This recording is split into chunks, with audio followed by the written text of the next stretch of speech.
as a professional neighbor that you are. Hey, welcome back, guys. Share the stream if you would, please.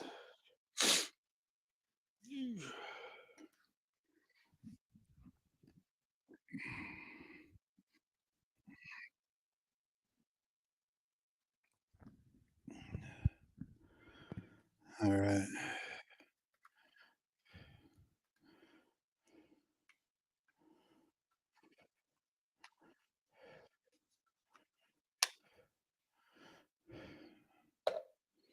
Super.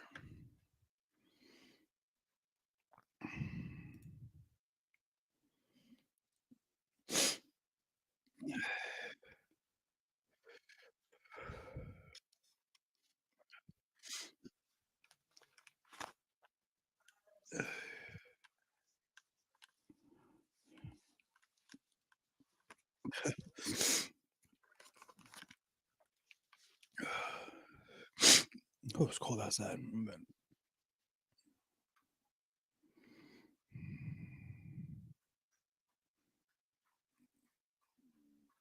Oh, is there no audio from the courtroom? My bad. Let me figure that out. Did you say there was some other time in those 6 years when you saw him? Yeah, I think that there was one of the times I was We got into his house, or when I was coming into his garage inside the house, and at the same time Mark came out, and they had an argument. He was really upset. He was really, pissed. Are we good now? And what is it that made you decide that he was angry? Well, he told me about it. There was something about Hey, Brandy, what's happening? family trip. They supposed to go together, and Julie didn't want to go. So he was upset that he and Julie could not go on a family trip together. Yeah, he blamed her that she wasn't like his friends was. That they will go together places, and she didn't want to go with him. And he thought that was important that they go on a trip together. Yes. And so those are the two times that you saw Mark Jensen angry in the That's six. the times I just would say, yes, I remember. In the 6+ years that you lived next door to him. On December 4th, 1999, Mr. Voigt, you spoke with Detective Ratsberg here? Yes, I did. Detective Ratsberg wrote a written statement for you, right? Yes, he did. And have you also seen a police report that he prepared summarizing your conversations? I mean, before? Let's see. He took a statement that he put in writing and you signed it, correct? Yes, I did. And I'll tell you, I have a police report that summarizes things that you told him on that date. That's not signed by you. It's a police report. Have you seen that police report? Thank you, Karen. Yeah, I saw that. Thank you very much. And let me just hold it up to you. It looks something like this. Does that ring a bell? No, not really. It looks like any other page. Okay. But I mean, do you remember it being typed like this or not? Okay. All right. Did you ever tell Detective Ratsberg that Mark would not speak with you and he always kept to himself? Yes. I told Mr. Rasberg that for about, I'll say 4 weeks to 5 weeks to Julie's dad, Mark separated himself from me, and I mean, he wouldn't talk to me. He will just ignore it. He will just like didn't exist, even passing me, seeing me. That was the month of November, basically. Is that right? Yes. Hey, Randy, what's up, man? But during your 6 or 7 years you were there, he didn't keep to himself, right? No. We had a regular conversation with, I would say, pretty good neighbors, friends. We talk about different stuff. During November, it's fair to say that people aren't outside as often as they are in July. No, I did still see him You know, because he always was in the front washing the cars and doing some other thing, but it just, he wasn't there. Like I described it before, I could pass Animals, him, man. 10, 20 feet from him. He will still ignore, like, I'm not there. What is happening? Well, Mr. Jensen's driveway was not right next to your driveway, correct? I would say his driveway's gotta be probably 3. Share the stream if you would, please, everybody. I mean, they're Just not right next to each other. out to a is what I'm friend saying, group, Mr. family Boyd. group, whatever it Right? might be. I mean, it's not like you have shared driveways or driveways that parallel right next to each other. True? And in November, Mark Jensen would work during weekdays, right? Yes. And in November, on weekends, it would be much colder than it would be other times of the year, right? Not, Yes. and so you'd see him less frequently, fair to say? Yeah, I did see him frequently, but like It does tend to get cold in the winter. Mr. Yeah. Boyd, Yeah. did you see him less frequently in November than other times of the year? I'll see him on a daily basis. On a daily basis? Yes, I see him coming into the house. I see him walking around the yard. So in November, Mr. Jensen would come home when it was dark in November, wouldn't he, Mr. Boyd? Yes. And it would be dark out, and you'd be in your house, right? No, always. Yeah, right. I mean, So in the month of Generalizing. November, you're standing outside when it's dark out, waiting for Mr. Jensen to come home to see if he'll talk to No, I you? wasn't married to him. I didn't wait for him. I just see him there. I saw him pulling his truck. I see him just walking around. there's a It garbage just, line to of me, questioning. was different that we always did have the contact, and there's, like you said, 6, 7 years before, and we had some falls before too, and I always see Mark, we always talk, we always What's up, have Randy? good relationship, and then suddenly, it's like everything got cut off. Okay.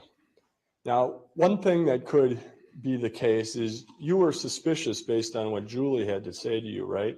Yes, I was suspicious. And that could have affected your perceptions of Mark Jensen, right? Yeah, if someone says they're I'm sure there are times during those previous 6 years in which Mr. Jensen was in a hurry or something like that, and he wouldn't be as friendly as he was normally, right? just asking some questions. You know, whatever. He always was friendly. I Yeah, can't say he wasn't whatever. good. If he was sitting This guy. like I said, it was dark. He will be sitting in his garage. We will have a chat. He Drinking a will, Molson. Work on his fishing rods or some other stuff. That was, or he will come up to my garage in the back. He would talk to me. So your claim is every day when Mr. Jensen would come home, you had a conversation with him?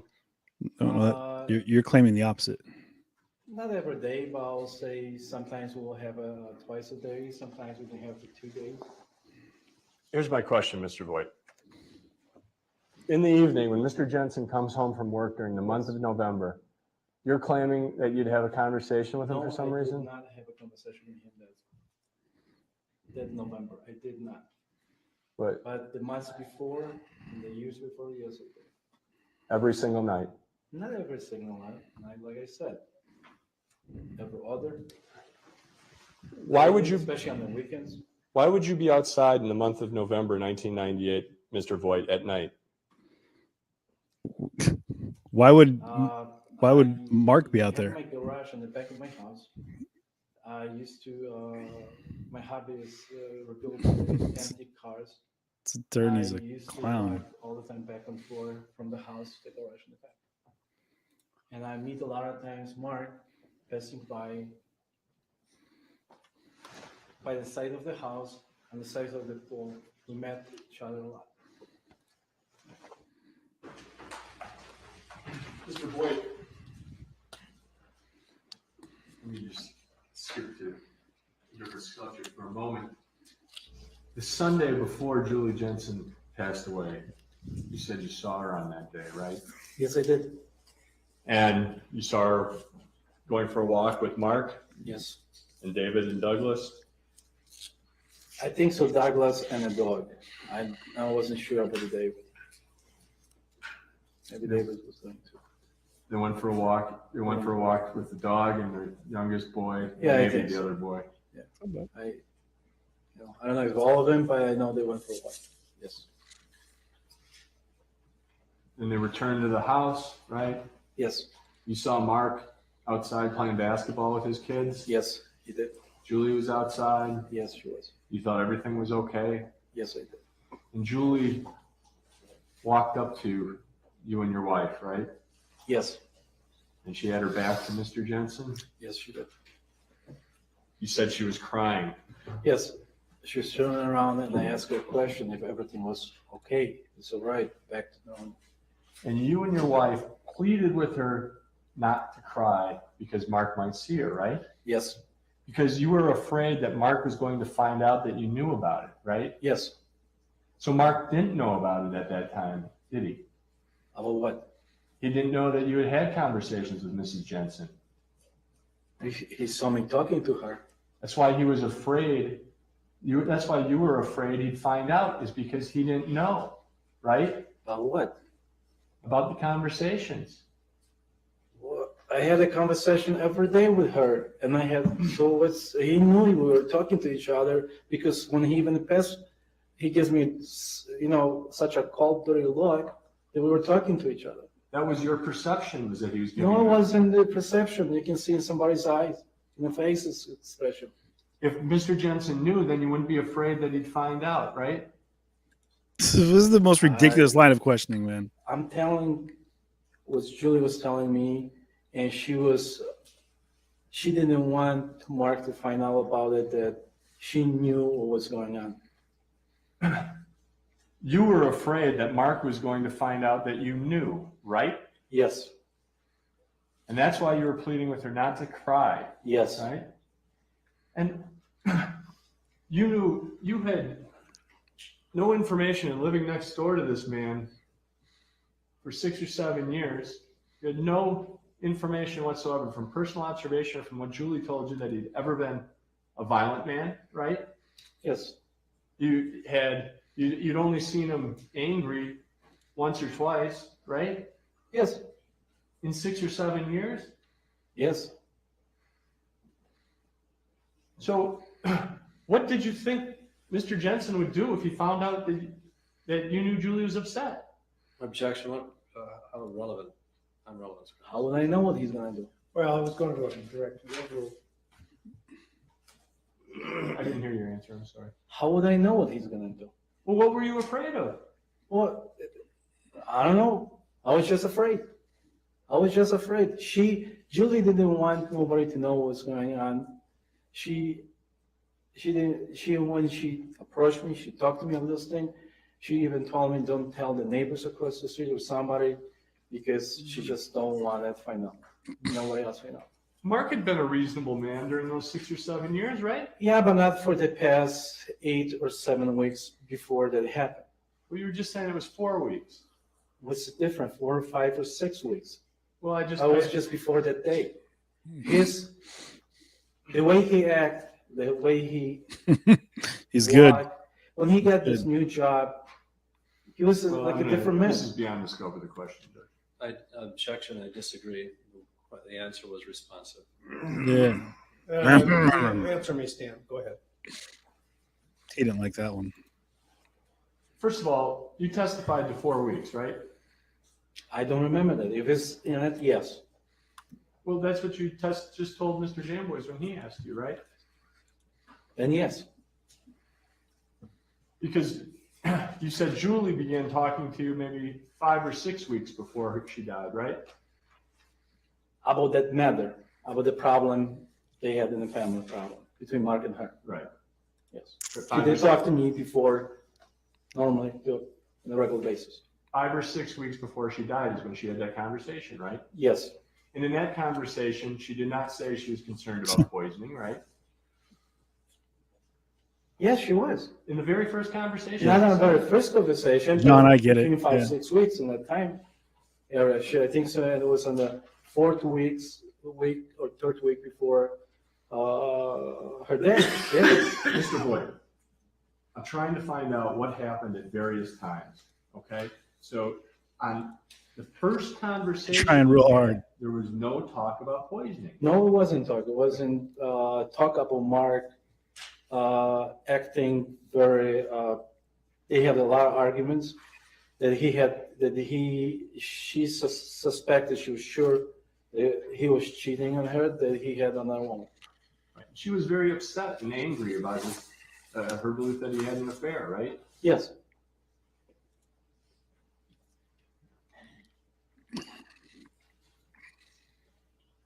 And going back to this Sunday, Mr. Boyd, the Yes. Sunday before she died, you'd never seen Mark angry, violent, or yelling at Julie Jensen, right? Yes. You'd never seen him get that way with you, right? Yes. He's yes as He'd in been no. a good neighbor and friend for 6 or 7 years, right? Yes. And when Julie Jensen told you about, I mean, at first you thought these allegations were crazy, right? No. When she I first never told said you? that. No. Oh, so when she said, "I'm fearful about my husband killing me," your first reaction was, "Well, I can understand that." Oh, she never said that.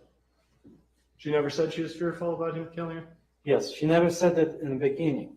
Which time you want me to say it? 3 weeks, 4 weeks? I think it's in the third week before her death, she said that.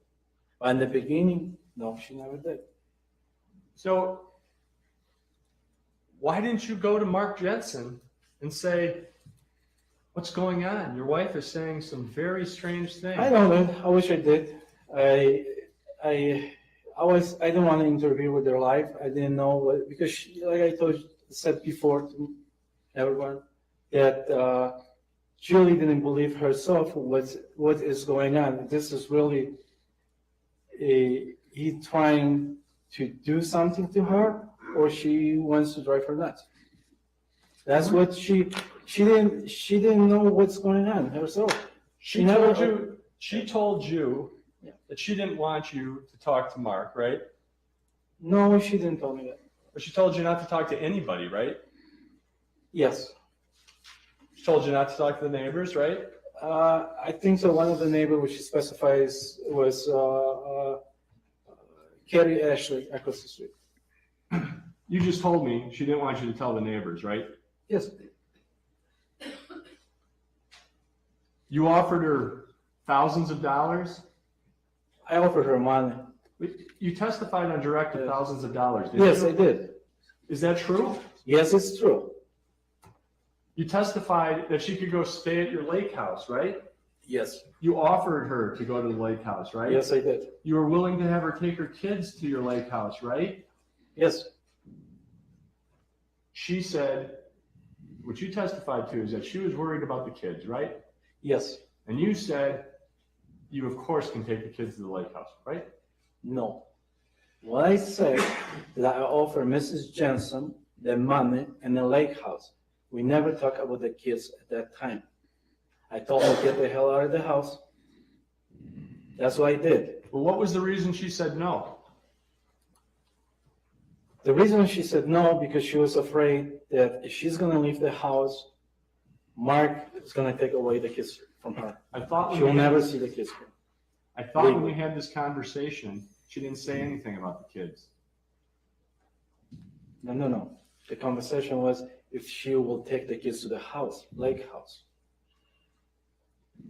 So during those 6 or 7 years you lived next door, Julie Jensen had a car, right? She did. She could come and go as she pleased, right? Yes. You saw her come and go every day, all day, right? Yes, I did. You were aware that she had a checkbook, right? I wasn't aware of that. She seemed to go handled the household affairs from what you observed, right? I seen her going shopping, bringing the grocery home. That's what I did. She never seemed to be wanting for money, right? No.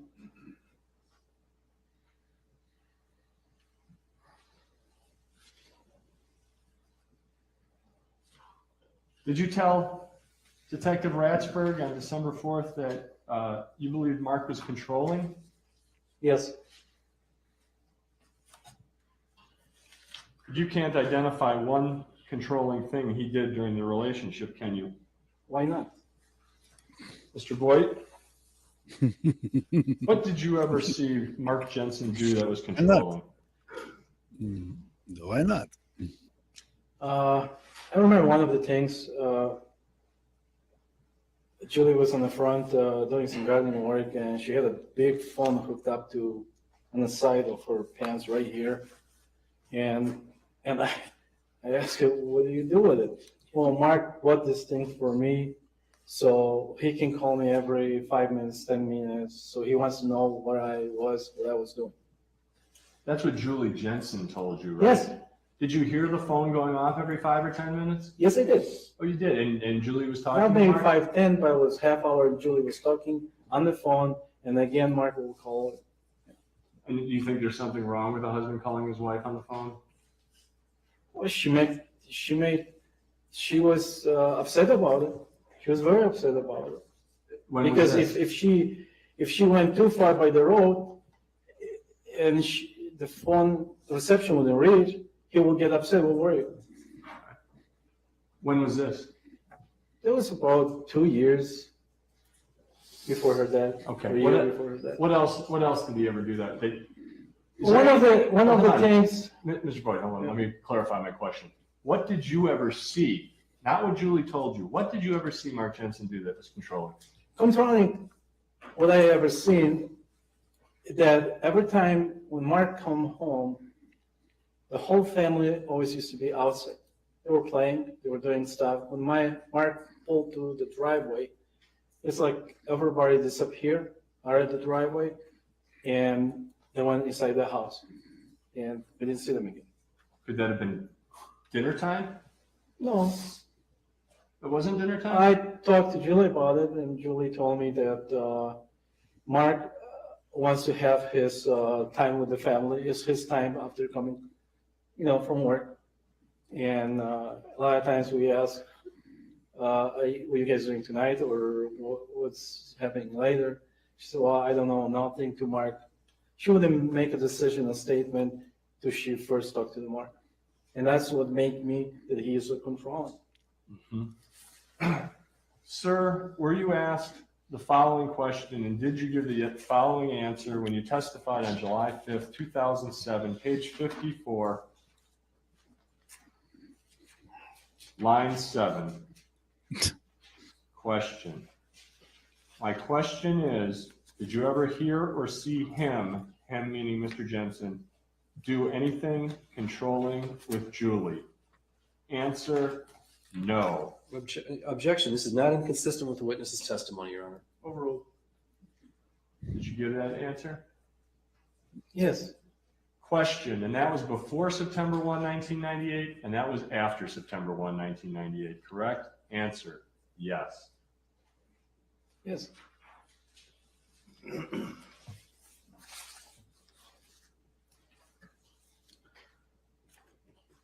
This information you have all came from Julie, right? Yes. You didn't know if what she was telling you about Mark's wants and desires was true, correct? I believe her. I didn't ask you that. You didn't know whether it was true. I didn't know. She frequently was complaining about the marriage. Yes, she did. Did you hear Mark bad-mouthing the marriage? A few times. A few times over 6 or 7 years? I think it's just that summer we had a few conversations about it. I mean, they had normal things, nothing crazy. They always complain about Right into the mic like that, huh? Okay.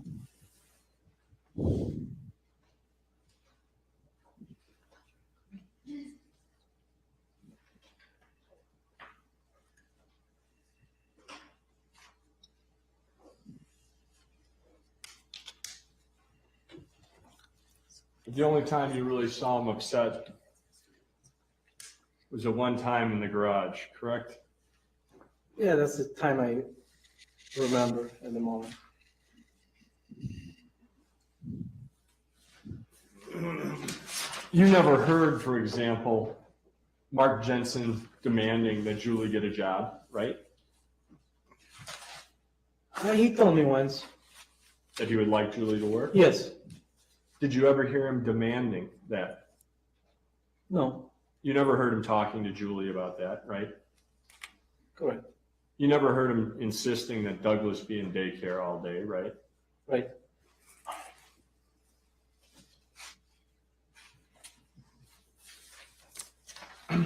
Did you understand Julie Jensen's family to live in Kenosha, that she had family there? Yes, she did mention, She had a brother that lived in town? yes. You never met him prior to Julie's death, did you? Maybe I did, maybe I didn't. I don't remember. You have no memory of ever meeting her brother who lived in Kenosha prior to her death, true? Sure. Sure. You have no memory of ever seeing her brother at her home during those years, right? Yes, That's correct. correct. You did see Mr. Jensen's sister at the house from time to time, Yes, I correct? did. You saw his parents at the house from time to time? Yes,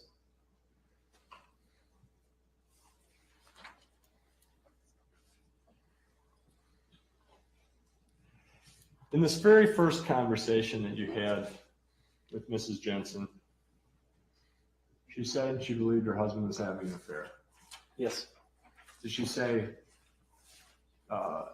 anything other than the trips to Chicago as to the reason why she believed that?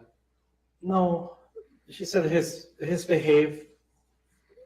She said that they argue and they argue like a normal family, but for the past few weeks, those arguments will be 3-4 times, very tense argument in the morning and the evening every time. And that's what she mentioned, that it was started when he's got his new job. Fair to say during this first conversation with you, she was miserable? I don't know how to describe miserable, but she was crying. She was upset. She was disappointed. She was, she didn't like it. You disagree with miserable? Maybe she was. You recall testifying to that at the preliminary hearing, page 9, line 4? Maybe she said. Maybe she was miserable. Well, that's what you saw as somebody who was miserable, right? Yeah.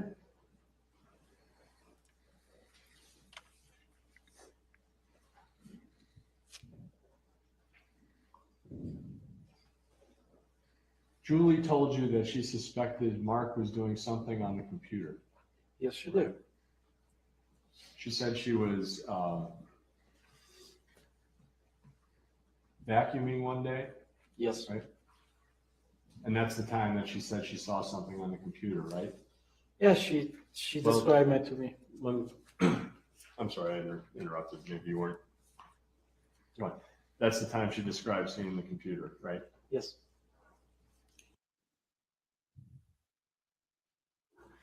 And what she said to you was that Mark was in the room that had the computer in it, right? Yes. And you've been in the Jensen home. You knew which room that was, right? Yes.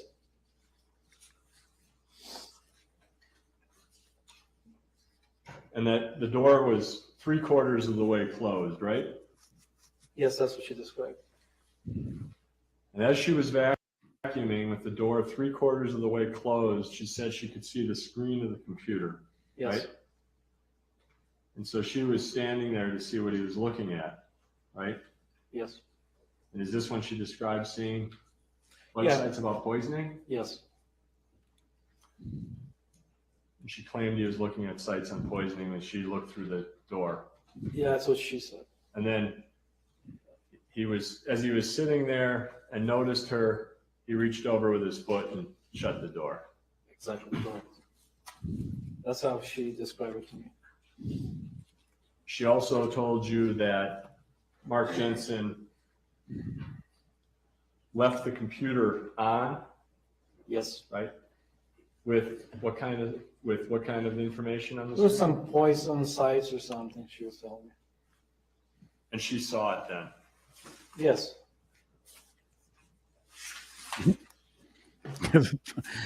A spinny person's gonna spin. You got that right. You can tell this dude just wants to slap this attorney.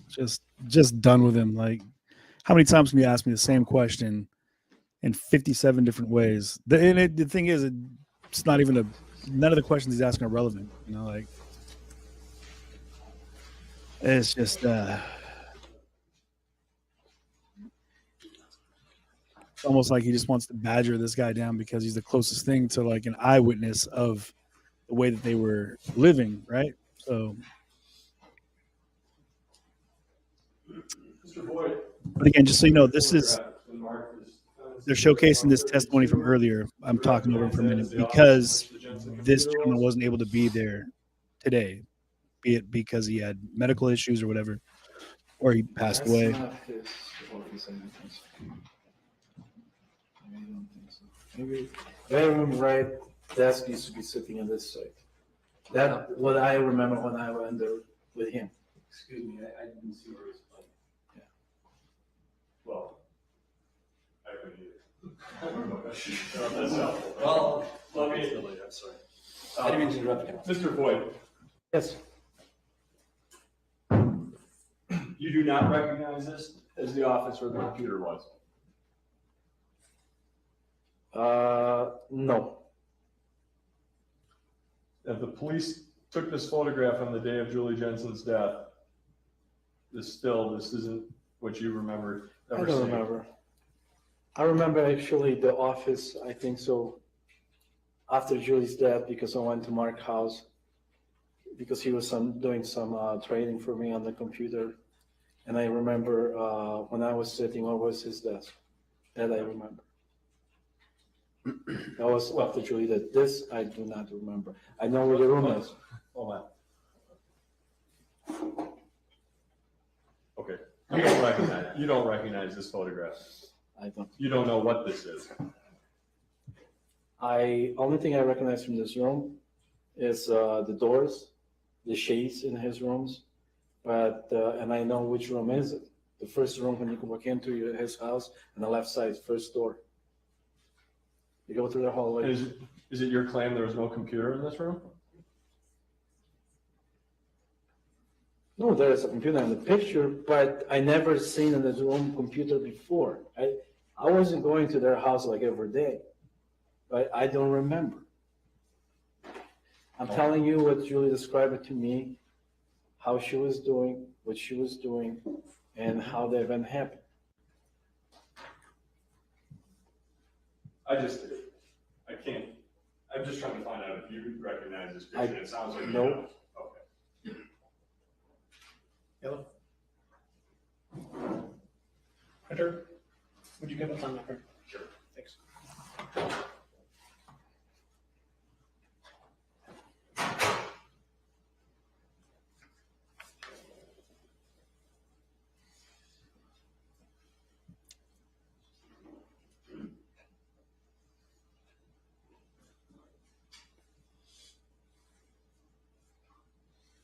Julie indicated to you that she was concerned that if she left Mark, she wouldn't get the kids. Yes, She was concerned that she would be viewed as unstable. what she told me, she will review it as an unfit mother. That's what he repeated her a lot of times. Did she say why she was worried that other people would view her as an unfit mother? No, she never said that the other people, she said the Mark. During the conversation, did you press Julie on that? Did you say No, anything? I never pressed Mr. Julie. Lloyd, you have to let me finish my question.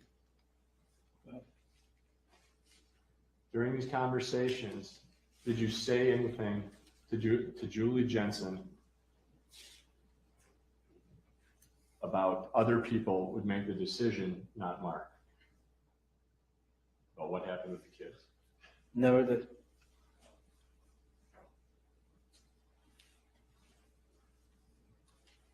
she was worried that other people might believe that she was losing her mind?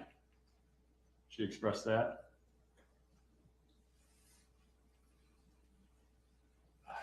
I don't remember that.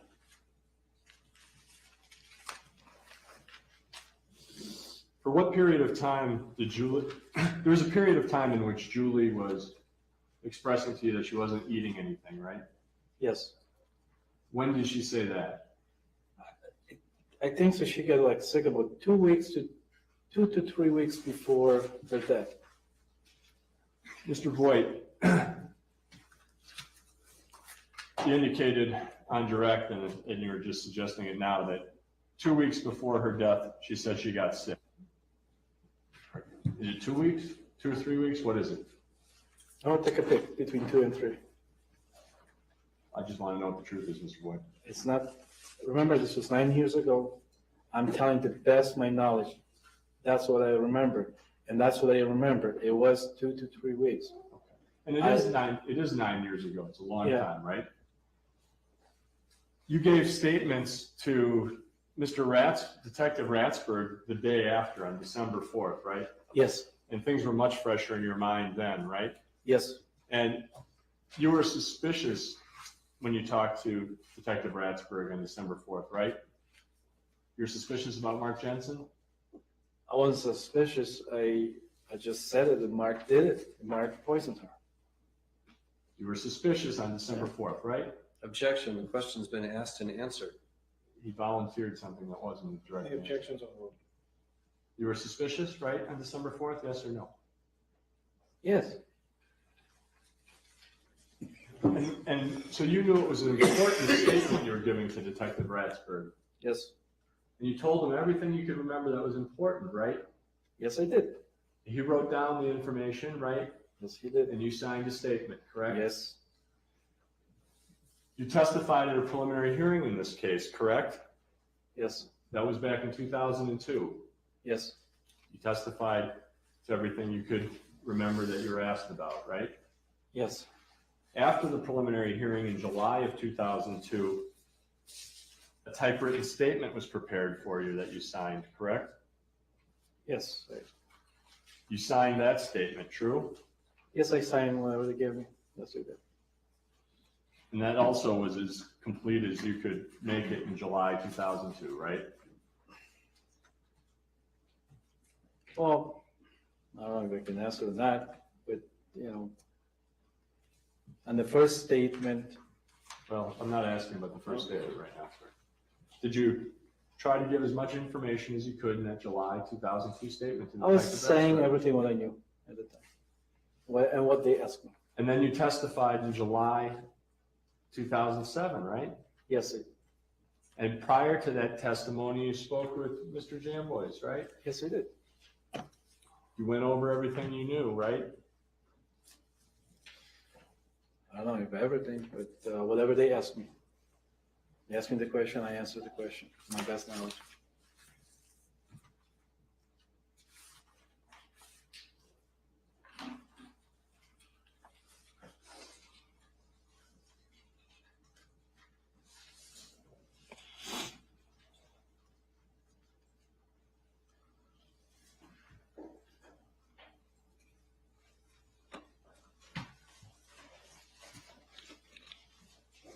And at no time during that statement to Detective Ratsberg, December 4th, 1998, during the written statement that you gave in July 2002, during your preliminary hearing testimony in 2002, or during your testimony in July 2007, did you ever say anything about Julie telling you that she got sick and vomited 2 or 3 weeks before her death, right?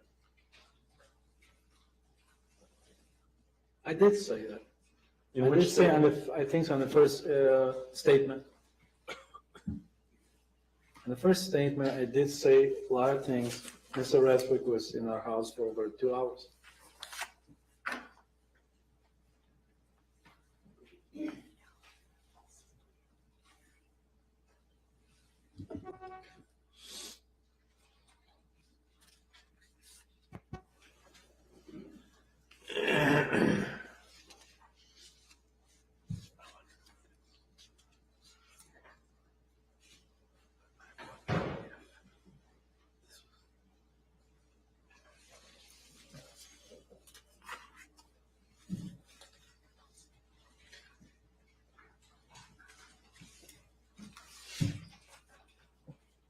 Julie ever tell you that she had been treated for depression?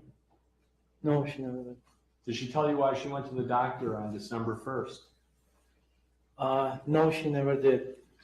Did she tell you why Mark wanted her to go to the doctor? No, she just was telling the Mark wanted her to go to the doctor for the past few weeks.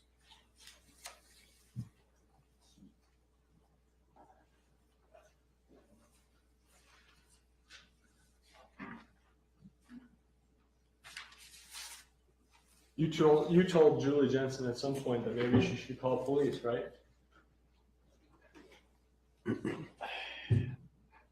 I think so, I did. And her answer was that she's been already talking to the police. She told you she called Officer Cosman and left a voicemail, right?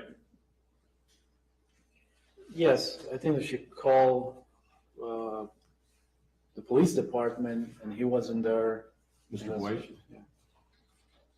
Did she tell you that she called and left a voicemail for Officer Cosman? Yes, She said that Officer Cosman wouldn't be back for several days, right? he'll be back like on Monday or something. She said that she left a message for Mr. Cosman even though she feared not living through the weekend, right? Yes, I think so. And around the same time, she gave this film to your wife, right? Yes, Undeveloped film, right? that you have to talk to my wife. Were you home when Julie came over and retrieved the film? No, Julie told you that at some point she came over to your house and got that film from your wife and brought it back to Officer Cosman, right? no, she didn't. Julie never told you about that? No. My wife did, but she didn't. And you say that Officer Cosman came back with the developed photos. That's what Julie told you, right? Yes, So he came back a second time, right? yes, So Julie told you you'd been there a first time when she gave him the photos and then came back the second time when they were already developed, right? yes, Officer Cosman, you saw him talking to Julie Jensen yes, I did. when he came back with those developed photos, right? Yes, It's your testimony that you saw him do the twirl around the ear to suggest. no, she did it. She did that She did it as she was approaching me. to suggest that Officer Cosman was saying Yeah, she was crazy. Yeah, she was crazy. What do you want me to see? That's exactly what she said. What do you want me to see? I didn't see anything, you know. And then she said, he thinks I'm crazy. That's You what she said- told me. You said it was because the photos were blurry? No, she didn't say it because he told her I couldn't see anything on the photo. What do you want me to see? Didn't you say something on direct examination about being a problem with the photos, that they're overexposed or that there's some problem with Yeah, there something? was something, she mentioned one that she took, I don't know how many films, there was about the flash or something. She was taking the computer screen. Or something. Did you ever see any such photo? No, I never did. You have no personal knowledge whether she ever took such a photo, right? Only I did see in those rolls of films in my house. But you have no specific information as to what she took photos of, right? No, Did you ever go to Julie Jensen's house to look at the computer? no, didn't. Did she ever show you the computer? No, Did she ever try to show you any of these syringes that supposedly exist? no, Did she ever try to show you any of Mark's notes? no. All the information about the marital problems and everything else, that all came from Julie, right? And some of it came from Mark. Well, you weren't talking to Mark in the fall of 1998, right? I think so. I did once when I told you they had a big argument about going that vacation trip. And Julie didn't want to go. And she gave me why she didn't want to go. And he was upset that she didn't want to go. And It's Julie that was giving you the information about the marriage, right? She talked to you dozens of times about the marriage, right? yes, she did. Dozens of times, right? Yes, Mark maybe talked to you once, right? yes, I would say yes. And Mark's concern was that they didn't go on some trip that he wanted to go on with his wife, right? Yes.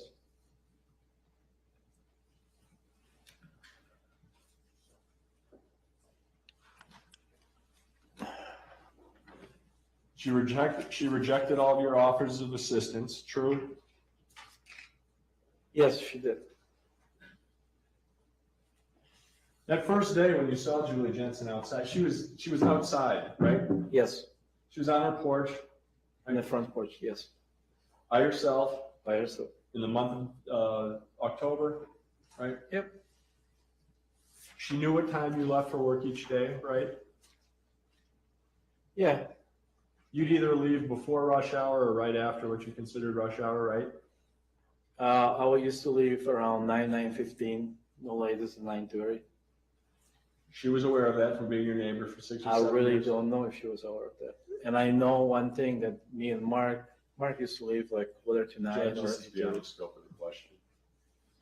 You ask another question. Are you saying she wasn't aware of what time you left each day? Because I used to go different times every day. Sometimes I will go this time, sometimes I will leave 5 in the morning. Sometimes I'll leave at 11. Depends on which location I used to do work.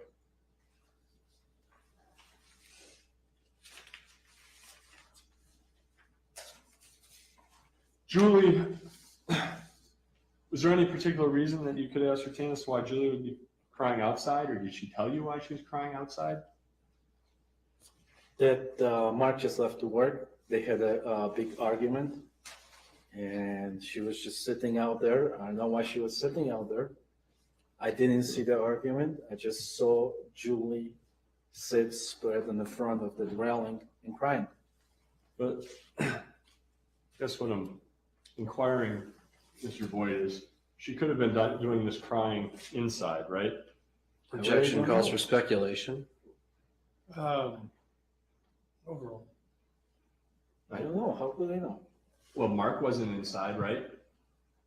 I really don't know. I'm telling you what I seen. Well, you just told me that you saw that Mark had just left. No, I never said that. You said that they had an What argument. Julie told me. I didn't see Mark leave.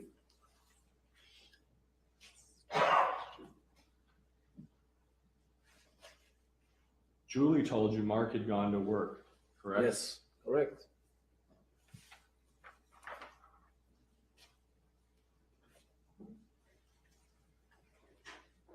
She wasn't lying. She didn't say she was locked out of that house, right? No, she never mentioned a word about it. She seemed to want to get your attention. Would that be fair to say? No, You don't believe that was the case? I don't believe it, because when I approached her, she didn't want to even talk to me. Well, she protested for a little while and then she did talk to you, correct? Yes, she did, later. You talked to her almost daily after that, right? Yes, I did talk to her daily, sometimes twice. Yes, sometimes She even seemed- more. She seemed to be outside quite often when you were either going to work or coming home from work, fair to say? Well, that's what I said before, that I kind of noticed that sometimes I felt like she was waiting for me to say something.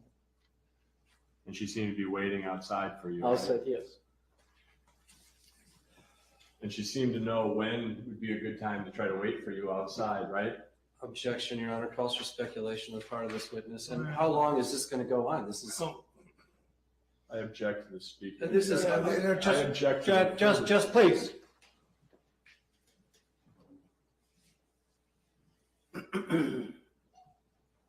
The objection's overruled. Remember the question? Yeah, repeat the question, please. Pardon me? That was before the Don't princess get went. brazen with me. Question, and she seemed to know when would be a good time to try to wait for you outside, right? Judge Schroeder's in the house. Did Julie express any anger about this affair to you? Did she suspect the Mark of having? Well, she was upset about it. Yes, she was. Did she express anger? No, she didn't. I don't know how you express it, but she never swear or call him names or anything. No, she was just She was very upset about it. She wasn't that much upset that he's having an affair, that she just suspect him that he's having an affair. I mean, she never say bad thing about Mark at that time, at that moment. She just was suspecting him. Well, she was saying bad things about him wanting her to work and things like that, right? No, it wasn't a bad thing. She's like, he's pushing me. He forcing me to go get a job. He forcing me to leave the Douglas. And the Douglas was her life. The kids, she loved to stay home with the kids. And they had some kind of agreement that she do this and she can stay home.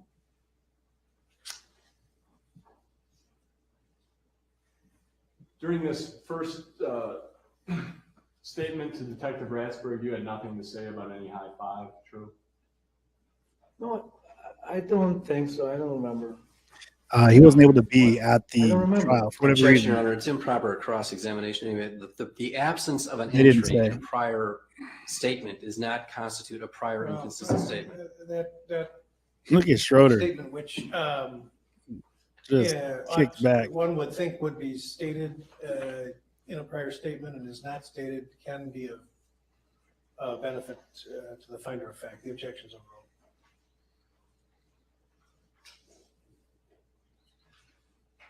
Mr. Boyd, let me show you Defendant's Exhibit 133. Excuse me, counsel, what is that? That's that handwritten statement from December 4th. Mr. Boyd, is that, in fact, what that is the statement that Detective Ratsburg wrote out for you based on your Yes, that's interview, just, based on your interview on December 4th, 1998? that's the statement. Yes, That was the day after Julie Jensen's death. yes. Nowhere in that statement do you say anything about Julie Jensen getting sick and vomiting 2 to 3 weeks before her death. True? The statement, yes. No, there's nothing on the he put it up.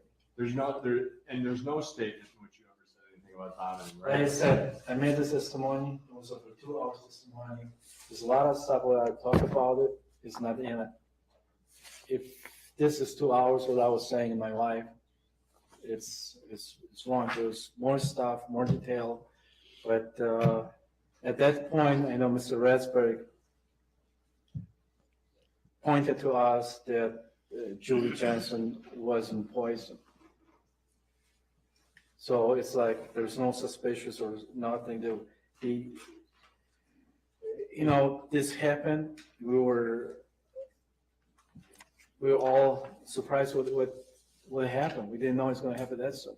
Mr. Boyd, is the answer you did not put, it's correct, you did not put anything about vomiting or her getting sick in that statement, correct? There's nothing in it. And there's nothing in any statement you've given prior to today, right? It's possible, And there's nothing in any testimony you've given prior to today, right? right? And now it's 9 years later, and this is the first time in any court or any law enforcement statement that you've said anything about her vomiting and being sick. True? Right. Well, there was one statement. I talked to someone that Julie was sick and she was afraid to eat anything in the house. And she went to the local store advised to go get the food. And she actually, I think she did. There was one previous testimony. I don't know which one, but I did talk to her about.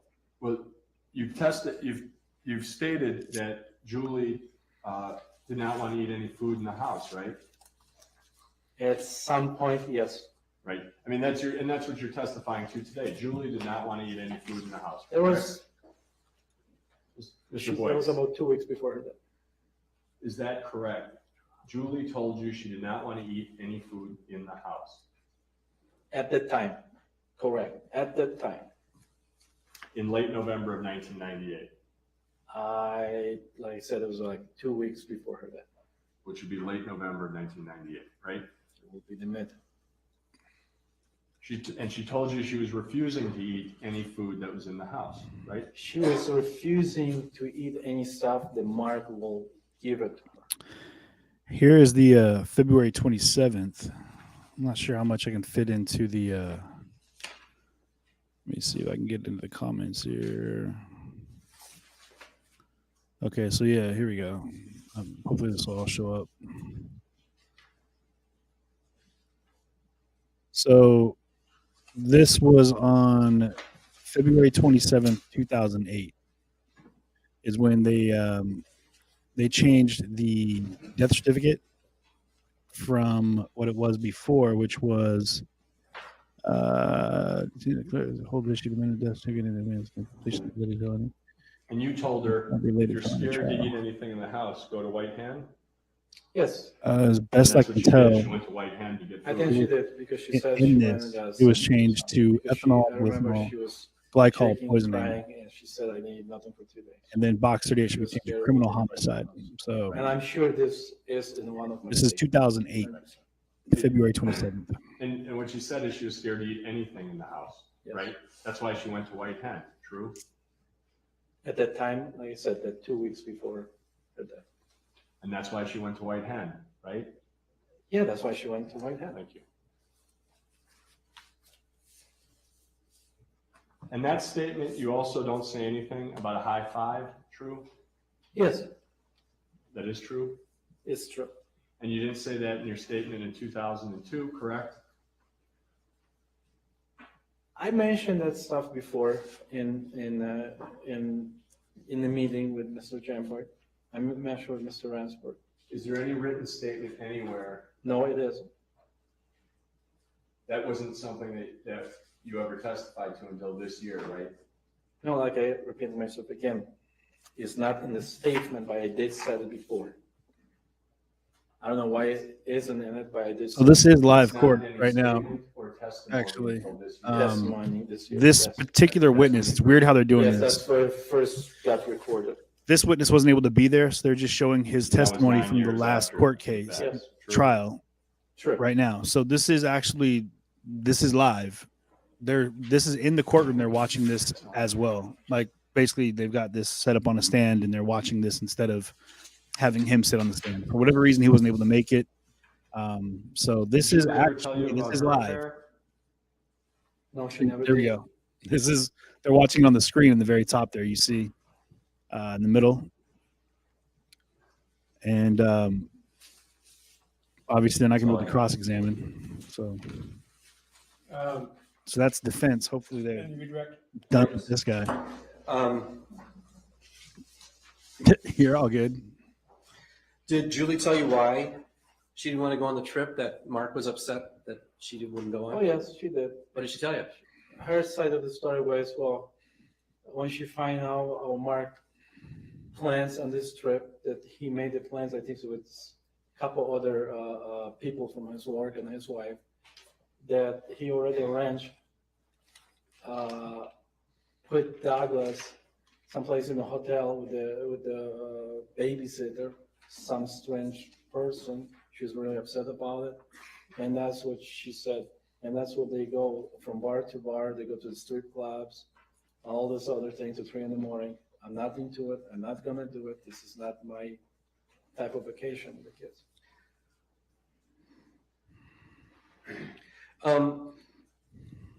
You had been in the Jensen residence, or had you been in the Jensen residence in the, say, 3 or 4 or 5 months before Julie died? Yes, I've been. Do you recall, Looking as you sit here facility, thanks so today, much. ever seeing the computer in the Jensen residence before, in the months preceding? Yeah, I think so. We did because we did some work for Jensen. So the whole place was kind of mess and everything. But Now, did you know which room the computer was in? yes, Which room was the computer in? it was the first room on the left when you walk into the front door.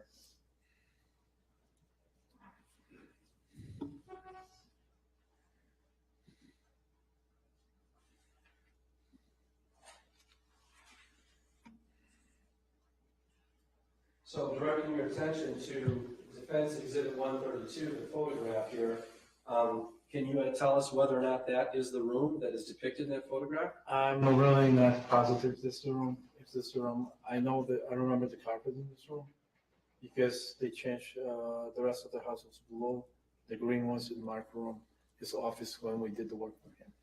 So that color, that carpeting is the same Yes. color. What was it about the room that caused you to believe that it was Mark's room? I object. his knowledge about the subject. So tell us what you know about the room that, at least insofar as it caused you to believe it was Mark's room. Well, first of all, it's a green carpet. I remember when Mark and Julie asked me about the carpet guy to install carpet in their house, and I suggested somebody from Chicago, one of my installers. They came out and they picked the carpet. They did it for them. And one of the things was when they were installing the carpet, Mark's room was green. The middle of the room, their den was blue. And Julie looked at the carpet and she wasn't sure if that was the color was Mark wanted. And she was really kind of scared, afraid, you know. And she called Mark, and Mark like show up in, I would say, in a half hour to determine. And that's what kind of stuck with me. That green carpet, I'm sure that's the first room on the left is his office.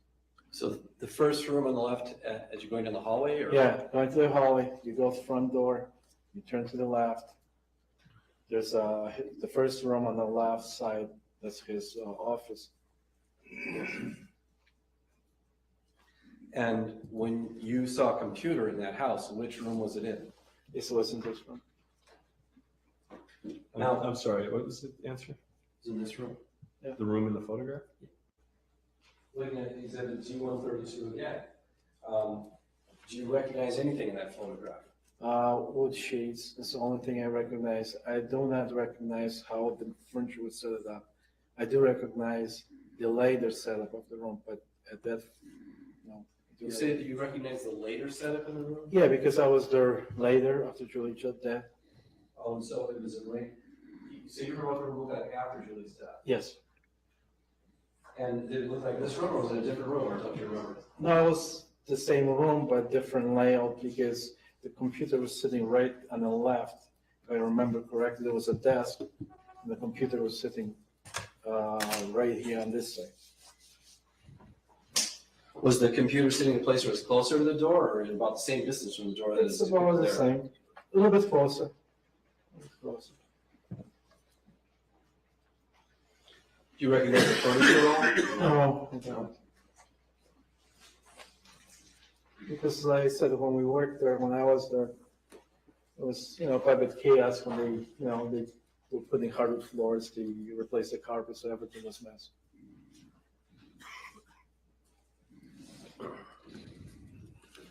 Now, and to get back to your impressions or possible or alleged impressions about who or who was not controlling in that relationship, do you remember seeing some episodes where Julie was apparently trying to do something that she was supposed to do in order to please Mark, or because Mark expected her to do it? Oh, yeah. Okay. There was, Give us some examples of that. oh, Julie used to always complain because, when Mark would leave to work, laugh about it. It was a daily thing that she would have a list of chores to do, and he will expect her to do it. She will have to go to his work, pick up his car, take for oil change, bring it back. In the meantime, do all her other chores, cut the grass.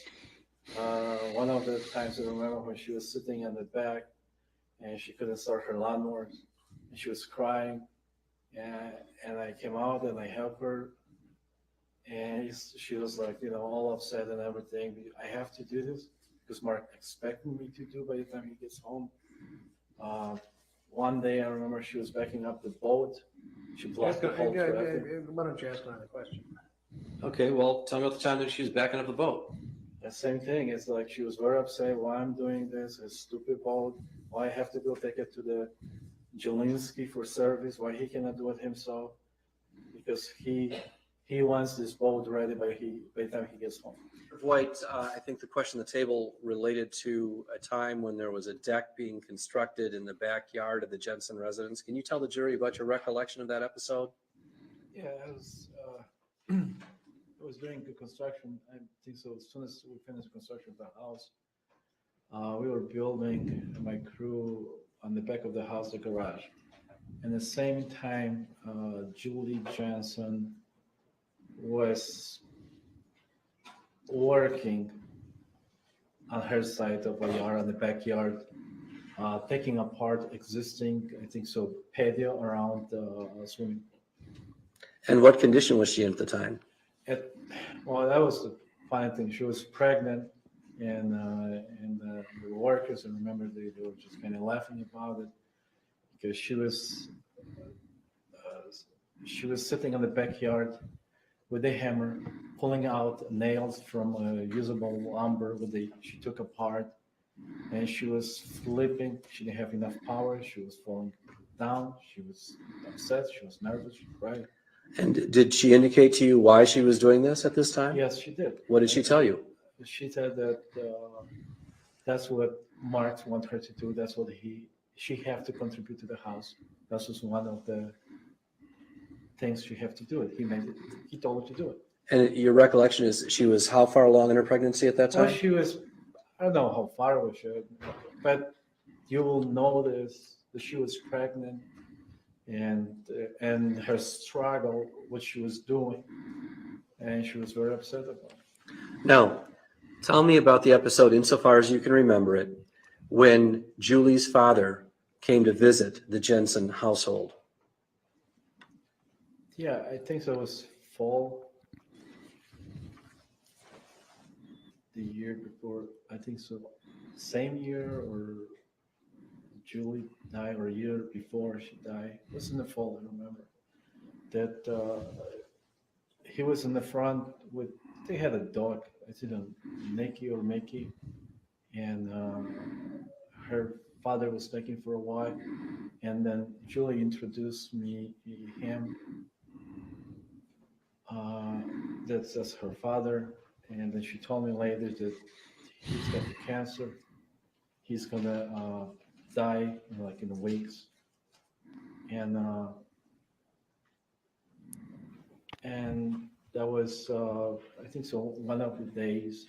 And the second day, we had another conversation, and she told me that Mark wants her father move out of the house because he cannot take this anymore, have him stay there.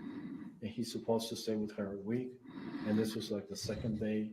He told her to tell the father, take him someplace to a hotel.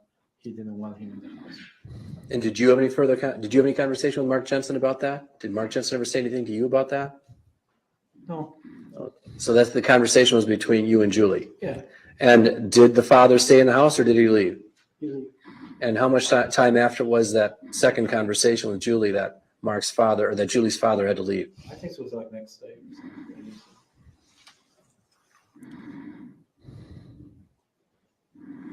Thank you. No further questions. Mr. Boyd,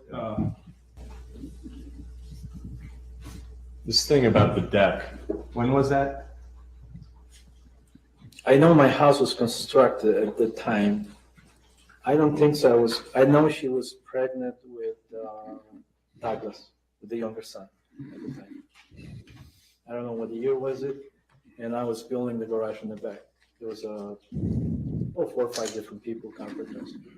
When were you building the garage again? That's what I said. It was 92 or 93. I don't, You built that right after you finished your house, Yes. 92 or 93. And what time of year was it? I don't remember. I really don't remember. I know it's got to be summer or fall because everything was green at that time. Because I remember her outside,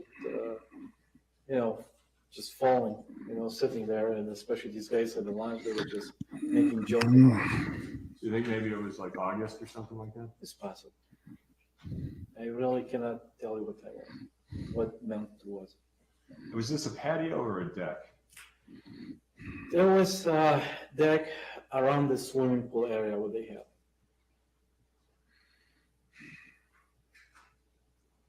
She was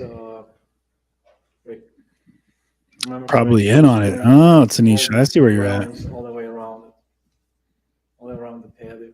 She was pulling the nails from the old pickers. She was pretty far along in this pregnancy. She was clean at that moment. She was cleaning up all old nails from the usable material. I said she was pretty far along in this pregnancy. Well, I told you, I'm not an expert, but I see her pregnant. She was pregnant pretty far. This is just a couple months before she gave birth to Douglas. I really don't know. Really don't know.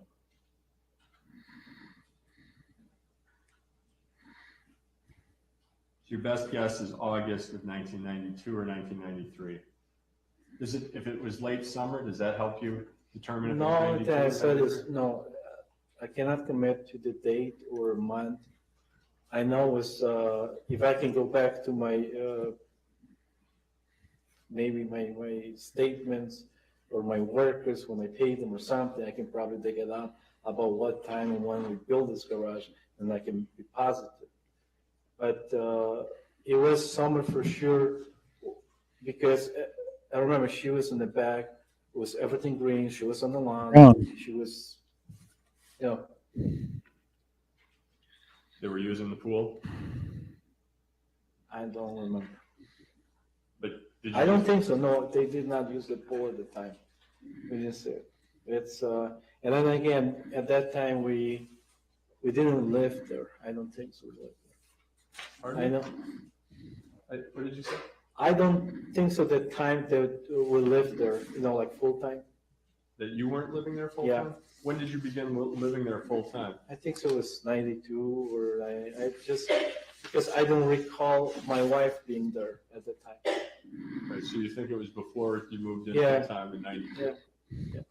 And I know she was pregnant. I know, and then some of the workers, they went and helped her doing some work. Remember, we let her use Peslow nail gun. We teach her how to use it, so she could kind of surprise Mark how much she done that day more than he expect her. And was she showing a lot? I mean, when you're talking about Yeah. pregnant, I mean, she was big. Yeah, because I remember when she was sitting on the board trying to pull the nail, she was just flipping over because she was. Because her stomach was so Yeah. big. Yeah. Do you know what her son Douglas's date of birth is? No, Do you know whether it's March 12th, 1995? I really don't know. I know she was pregnant at the time.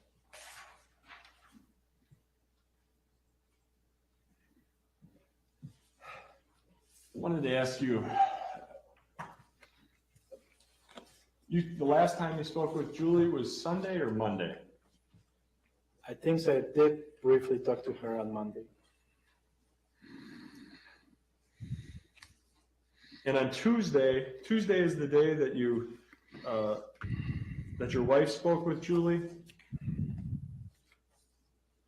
I think so she did. I'm sorry, which I think so she did. You have to which ask day? her. I'm sorry.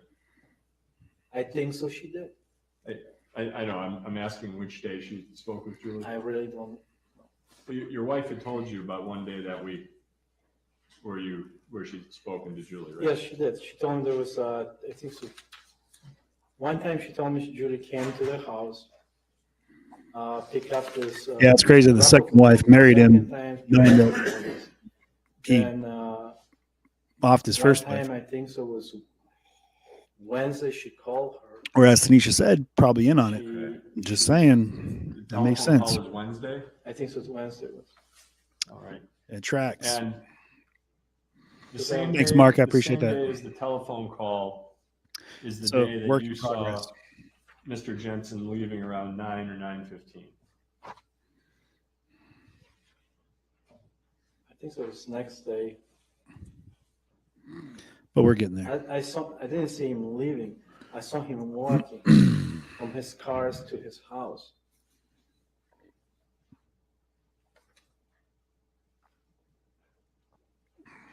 That was the day Julie died. I did see him walking. I can describe how he was dressed. And that's what kind of was a surprise to me, that he wouldn't even hide or nothing. Well, was that sometime when he was coming in or sometime when he was leaving, Mr. Boyd? think so he was coming in. I think so. I don't know. I just, like I said, I saw him going from the car to the house. I don't know what he was doing, but he was coming. It was about 9:15 when I was getting ready to go to Chicago. And he was going from his truck to Chicago. his house. And your best guess as to which day that was? I think so it was Thursday that Julie died.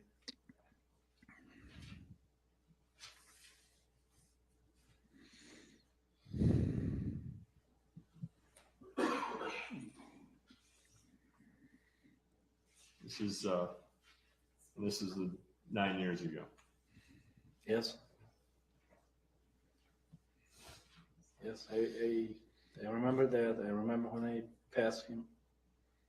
I remember especially the lights Mr. on the Boyd, house. there's no question before you.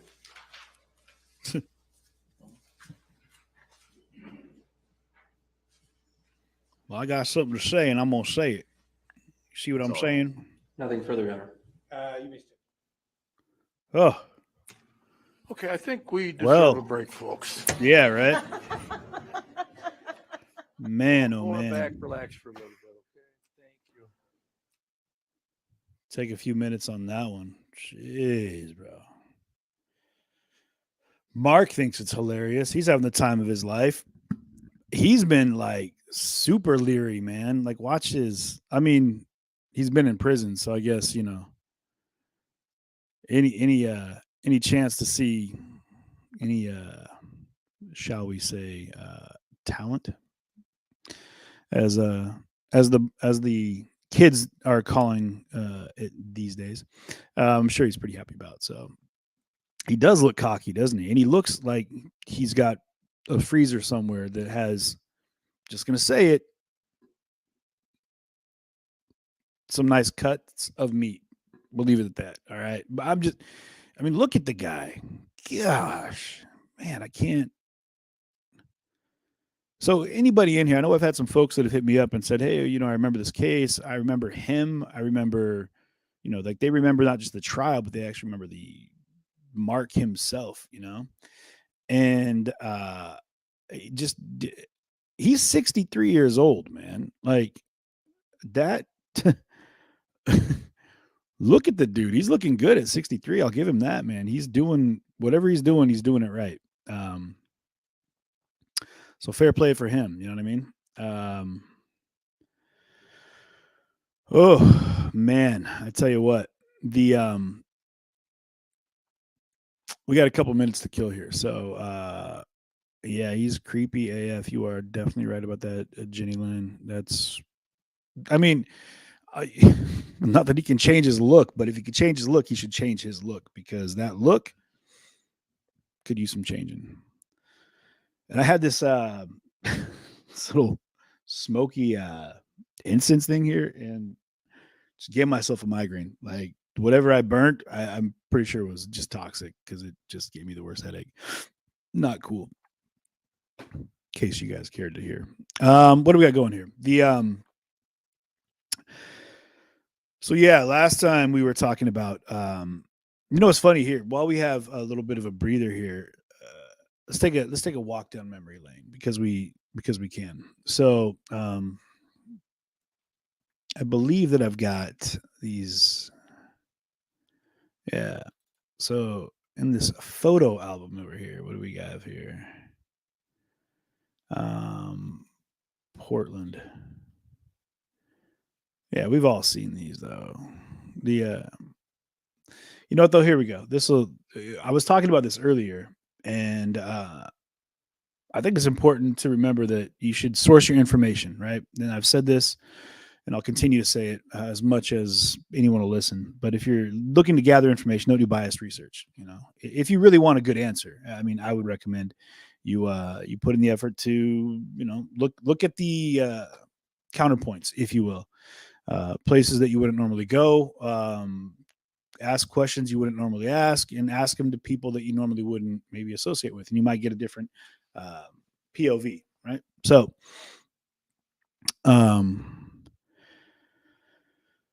but they, so here we go. So I started watching the testimony of the affair creep. It doesn't sound like they had an ongoing relationship, but they had sex one weekend, and then she said never contact me again and quit her job. She worked with him.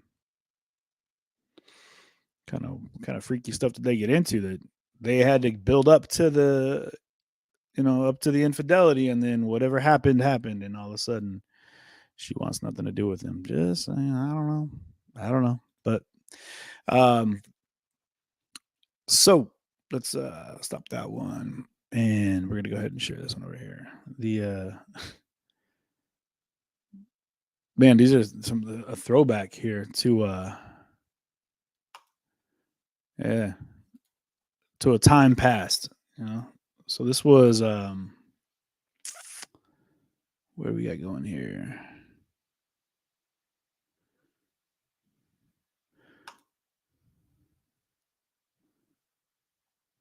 Interesting. Here we go. Okay, so I've been turning the volume down this a little bit. It's pretty loud. All right. So this is down in front of the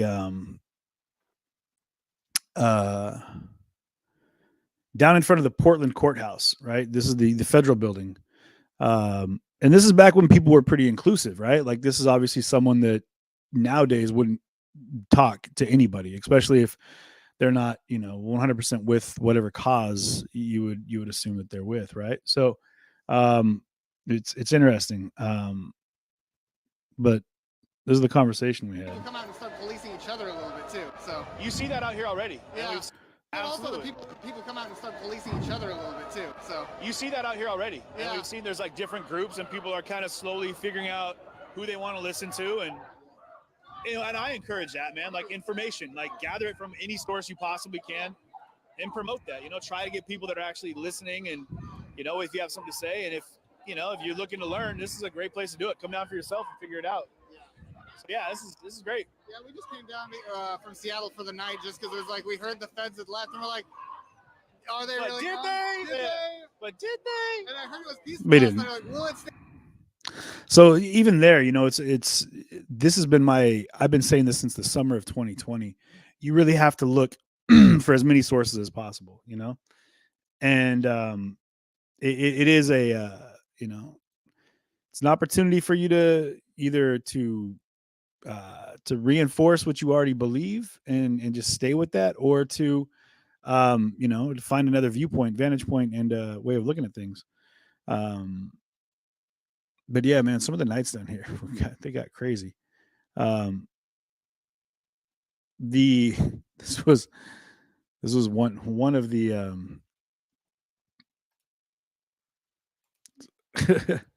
this is my old partner Ian. I don't mind showing you guys these. It's funny because Diana Russell, that's a great question. That you wonder if they'll call any of his cellmates to testify, because that he's talked to him. You know what I mean? And it's funny that you mentioned this, because I had met a guy, and when I was in jail one time, I think it was when I was through my addiction. I think I had driving on a suspended license or something repetitive that you should take care of that you don't when you're a raging drug addict. And the guy was getting ready to. He was in jail for just a basic charge, right? He was in there for,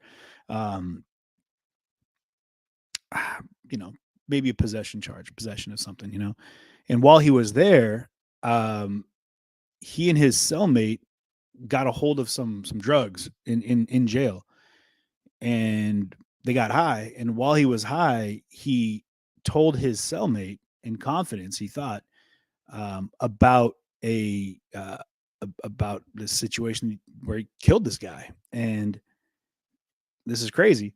This guy was like a retired fire chief, I believe, retired from the Navy. He had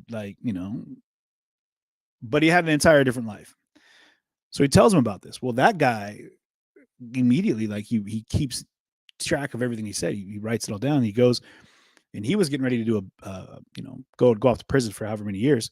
So he went to the state and said, hey, listen, I've got this information. it's worth something if you're willing to cut a deal. And so he cut a deal and gave them the information on this guy, this cellmate of his. They went ahead and looked into it, and sure enough, they popped him for murder. So now he's in jail with additional charges, which included a homicide. Well, while they were doing that, he went to court, and they were televising another court case. This is crazy. They had cameras outside of the courtroom. They weren't inside the courtroom. They were outside, and this is in Washington. And he happened to walk by one of the cameras, and somebody in, I don't know, Florida or something, saw him and was like, hey, I know that guy. Did some math and realized that he was a guy in question for another homicide in Florida. So they reach out, boom. Turns out that they tagged him to this homicide, which was a string of dominoes. And he was apparently, the FBI came in and they had him for like 5 different murders. So he had killed like 5 or 6 different people.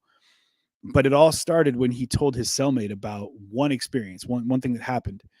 And he turned that information over, and it just went down. And so, he's, I'm sure doing life in prison now. Or, he's extradited somewhere else and maybe got the death penalty. I don't know, but it was wild. And he was so blasé about it. 'Cause I remember talking to him, and he had just come back into our tank, and he was like, oh, man, he had this stack of FBI business cards, 3 or 4 of them. And what are those? And he's like, oh, you gotta caught me up on another case. I was like, what do you mean?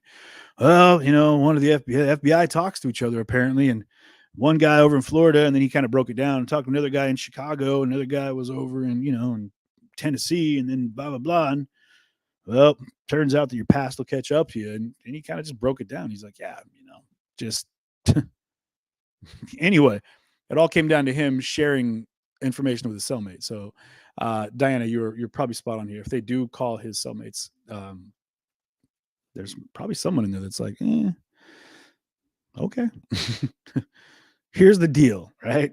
Here's the deal. Anyway, so this is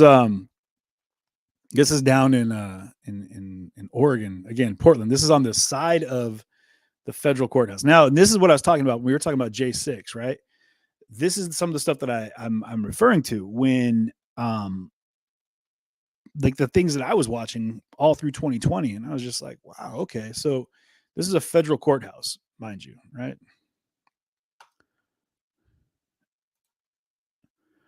And it'll start playing here in a second. At least I hope.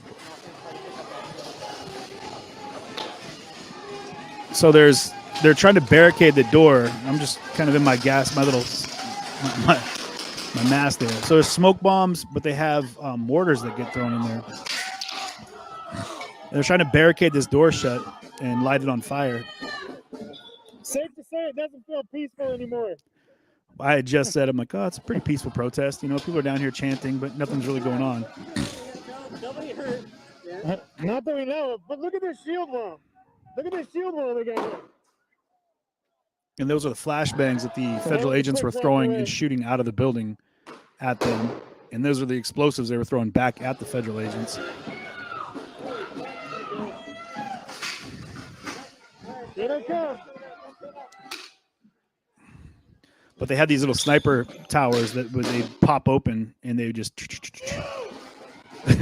I get a little vocal right here. I'm down in the front over. He said, "Get the fuck over here!" Pardon the language. He went behind a tree. He's like, "Nah, I'm good." He said, "I didn't miss a thing. I saw it all." But there's a metal barricade, and then the thing was that there was fires being lit, and the thought was that they were trying to light the building on fire with people in it. And then right back. I mean, they push them back, but these shield walls. So this is every day for weeks. You would imagine like, these federal agents every night, rather. Because there's not much they can do with these less than lethals other than throw flashbangs and throw out tear gas. But then they shot him with. They were shooting at everybody with like. Or to see them coming in from the backside. Yeah, so they would sneak around the other side, and yeah. It's wild, man. It's interesting to me what constitutes prosecution. Like I think a lot of it has to come down to being able to get a hold of somebody. You have to actually be able to put your hands on somebody and catch them, but and identify them. But everyone's masked up, so But you get one person, you'd think that you'd get them all, right?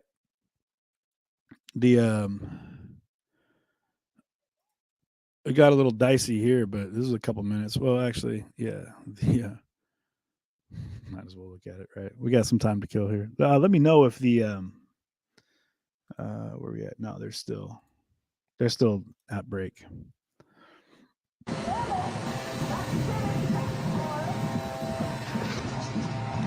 Anyone who's been with me for a while has seen these clips, but like,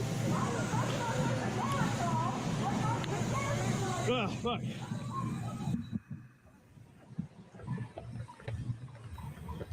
a lot of tear gas.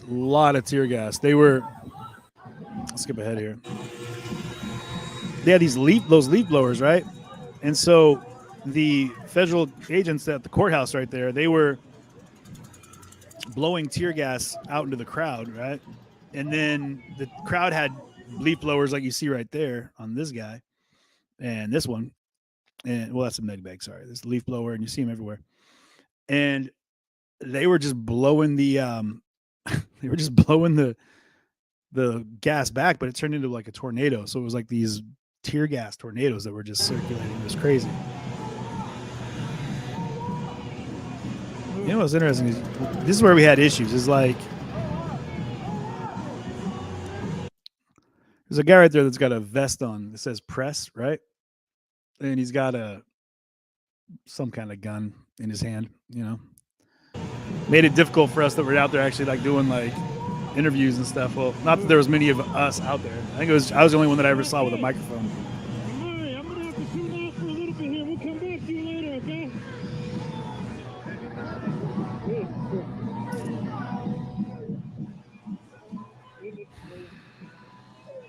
And there was people that were just casually like walking around, like no big deal. But yeah, regular gas mask situations.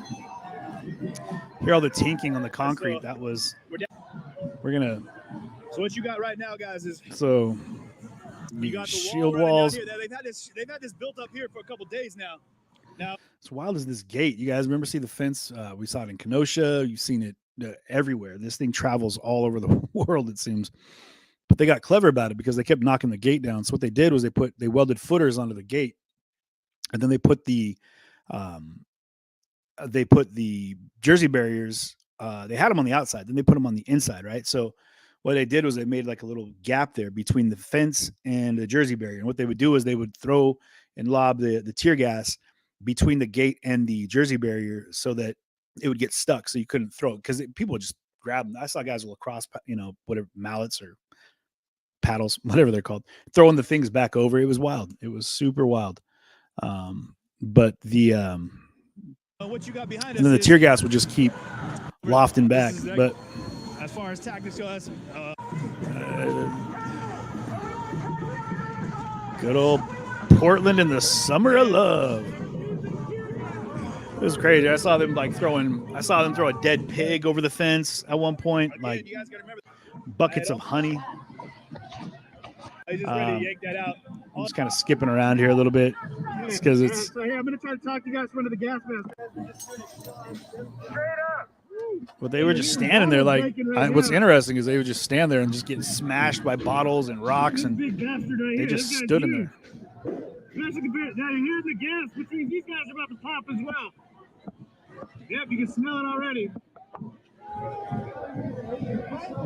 It's a spicy potpourri Yeah. of anger and Good old malice. Eric, man. Eric Greatwood. And his big ass pole. He was a goat, man.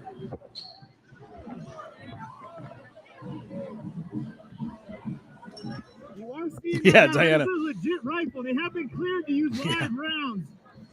I'm not Yeah. exactly sure what prompted that, but as of right now, they do. Yeah, I remember they saying have like, troops "Oh, all that they are have to do is walking lift up on around the fence and then pull it, with and live it'll rounds. fall over."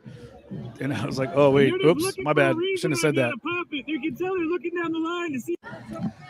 And people kind of figured it out. really glad to be back. I'm here to mostly practice new techniques, some de-arresting techniques. I want to learn from these Portland guys. Not even cloudy tonight. Not even cloudy. Oh, it's a beautiful night, man. I'm really glad to be back. I'm here to mostly practice new techniques, some de-arresting techniques. I want to learn from these Portland guys. Bring them back to Seattle. The Fed just landed there, so that's home base. We're gonna fuck it up here, but this is the training ground, so that's what I'm here for. Absolutely, bro. We'll hear you. We'll see you later. We'll talk to you more. That was a really well-known figure in the protest, Trumpet Man. Anyway, yeah, crazy times. Crazy times. Yeah, it's Portland Feds offense and offense. Yeah. Anyway, good times. Yeah. That's why I forget that there's a lot of you guys that have been with me for a long time. We've got, so much, man. We've gone all over the place between, DC, LA, Louisville, obviously Wisconsin, Chicago. We've been Oregon, back in Washington. Man, it's wild. It's wild. The things we've seen and the things we've had a chance to be a part of. And moving into elections, you already know how it's going to go, right? And we got Donald Trump running. That with itself will bring a Elizabeth. It's Elizabeth City, guys, not Elizabethtown. Don't fly into the wrong side of the state. Yeah, the Oregon fires, that was wild. Evacuating animals and try not to catch yourself on fire. Crazy times. But either way, we've got where are we out over here with? Yeah, they're still on a little bit of a break. So, what I found interesting was the we were talking about it earlier, the Arizonian of the year, which if you weren't with us earlier, went to Brittany Griner, the WNBA player who was traded for the Merchant of Death, one of the world's most notorious arms dealers. I just was my mind. I'll leave it alone because you already know how I feel about it. It's crazy to me. But what I'm looking to do right now is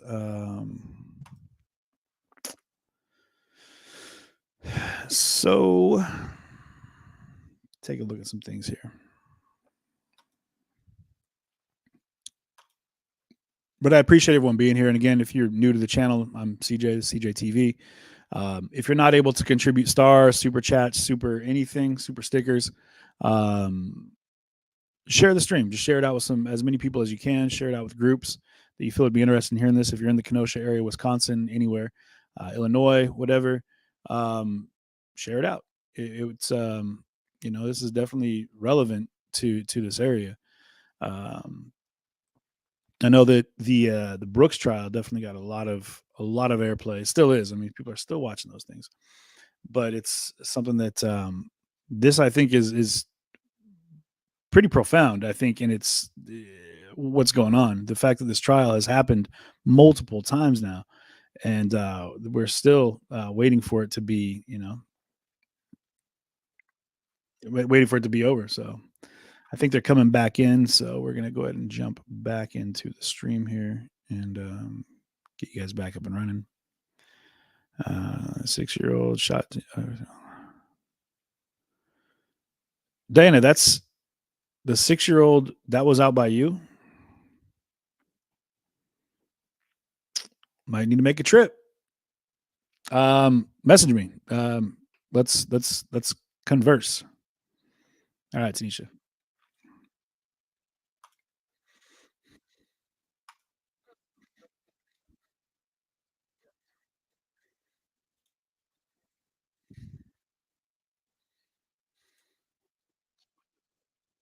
Dr. Michael Chambliss, Your Honor. All right. Your Honor, I wish to advise the jury that there are going to be some autopsy photos presented during the course of this testimony. Let's make it happen. I want them to be prepared for that. Before I put an autopsy photo up, it was my intention to warn them of that fact.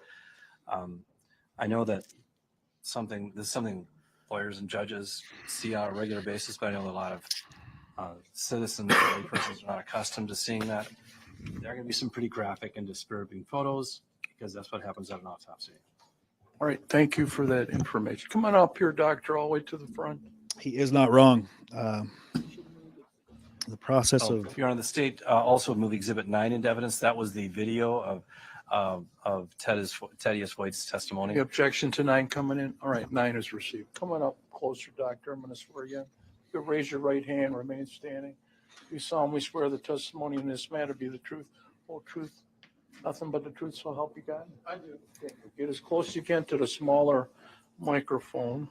I think this is the medical examiner from the original trial. And can you spell your first and last name for the court reporter? My first name is Michael, Michael, and last name is Chambliss, Chamblis. Thank you. Go ahead, Mr. Jamboy. Get some water. Oh, sure. If I had a bailiff, I could get you. You need some water. Yeah. Thanks. And Dr. Chambliss, would you like to take off your jacket? We can put your overcoat somewhere because it is getting kind of warm in this courtroom, and I'm afraid you'll get overheated with it. I can take your coat if you'd like.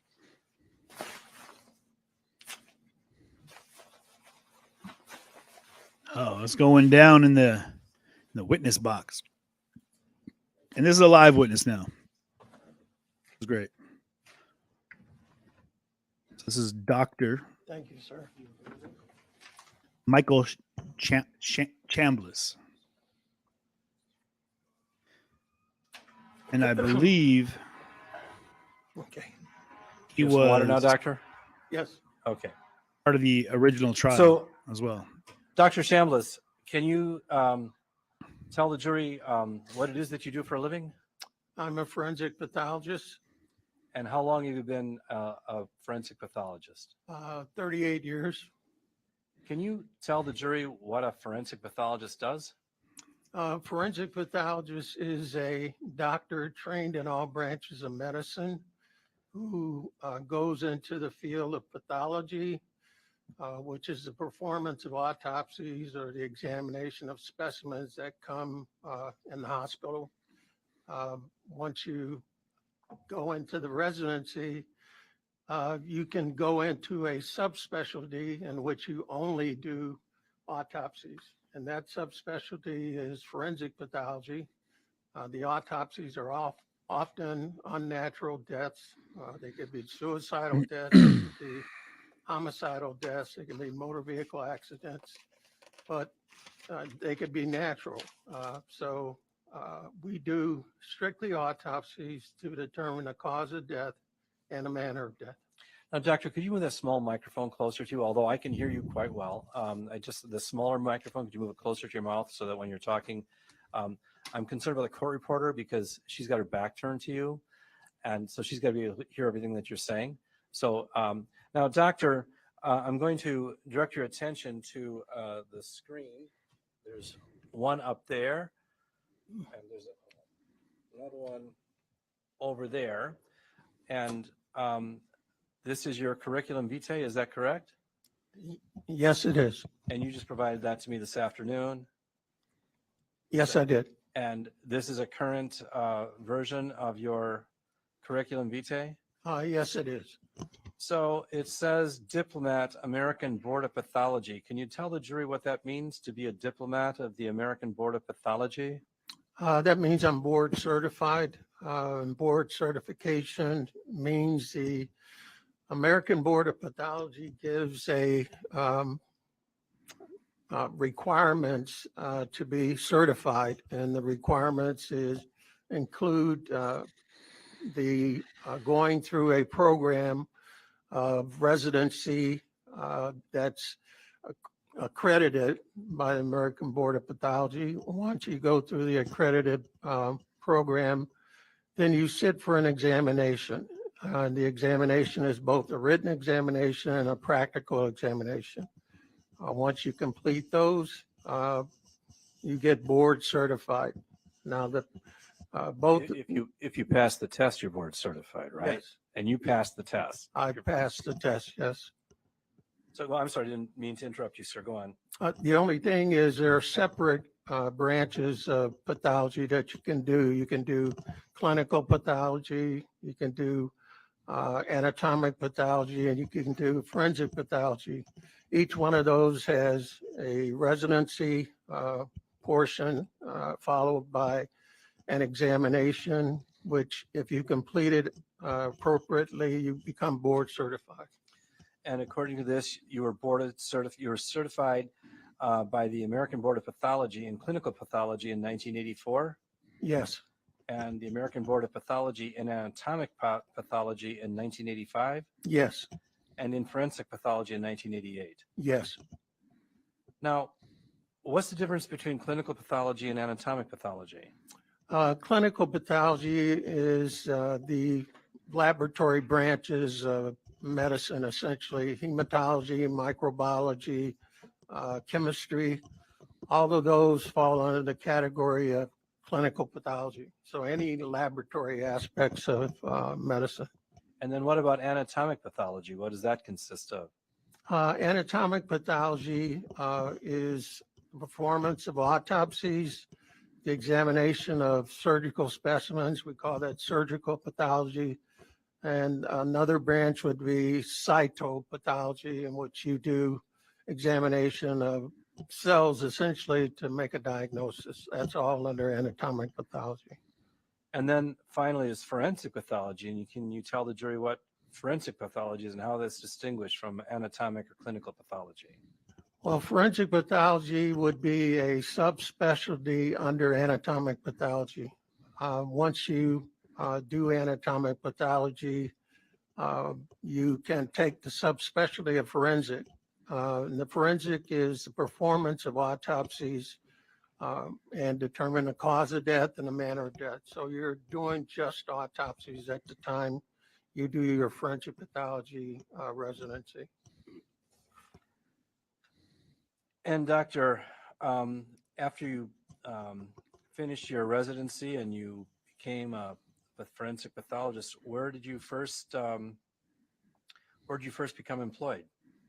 At the Cook County Medical Examiner's Office, where I became that's where I did my training and stayed on as a deputy medical examiner. And that's from 1985 through November of 91? That's correct.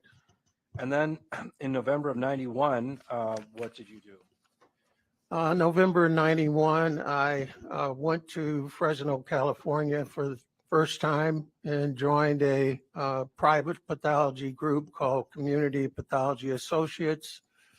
They did both hospital pathology and forensic pathology, and they needed another forensic pathologist to cover their forensic pathology practice. So I went out to take a position there. And that was from November 91 through July of 93? That's correct. And then what happened in July of 93? In July of 93, essentially the pathology group, Community Pathology Associates, lost its contract with the county. And I decided to stay on as a coroner's forensic pathologist for the coroner's office. So that's when I started in July of 1993 through December of 1993. And then in 1994, where did you go? In 1994, I came to Wisconsin, to Waukesha, Wisconsin, and took a position as a medical examiner for Waukesha County Medical Examiner's Office. And that's from 1994 through 1998? That's correct. And then from 1998 onward, what did you do? From 1998 up to 2003, actually June of 2003, I became an independent forensic pathologist, which means I contracted with multiple counties in Wisconsin to do their autopsies. It would be considered a coroner's pathologist. So I would do their autopsies, give them the cause of death and the manner of death. So I did that from 1998 to 2003. And then from 2003 until March of 2020, what did you do? From 2003 to March of 2020, I became an employee of Fresno County Sheriff Coroner's Office in Fresno, California. I was a coroner's pathologist that entire time from June 2003 up through March 2020 when I retired. And then I see in June, from June 2020, from June 2020 through June 2022, you became a part-time forensic pathologist? Yes, the caseload in Fresno, California is very significant for forensic pathology, and we only had one forensic pathologist at that time. And my position was not filled yet because of the shortage of forensic pathologists. So I stayed around an additional 2 years to do forensic cases.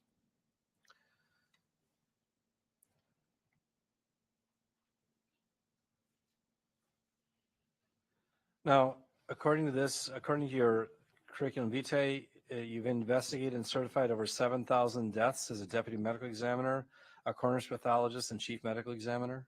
At least, it's probably more at this time, but at least, yes. And the number of autopsies at that time had been over 6,000 in homicides, suicides, traffic fatalities, natural deaths, child abuse deaths, alcohol abuse deaths, drug-related deaths, exhumations, SIDS deaths, etc. Yes.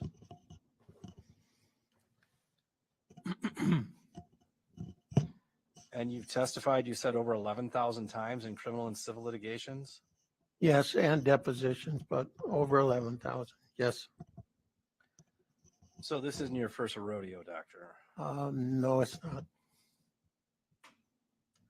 Now, while you were working as the medical examiner for Waukesha County in 1998, did you have occasion to be contacted to conduct an autopsy on one Julie Jensen? Yes, I was. And do you remember, well, what date did you perform that autopsy? On December 4th of 1998. Now, doctor, at the time that you performed that autopsy, did you undertake to ensure that you kept notes and maintained as you were conducting the autopsy? Yes, I did. And were those records or those your notes that you were taking, were they converted in then to a final autopsy or a private case autopsy report? Yes, they were. And directing your attention to the screen, is this the private case autopsy, a private case for Kenosha County autopsy report of Julie Jensen? Yes, it is.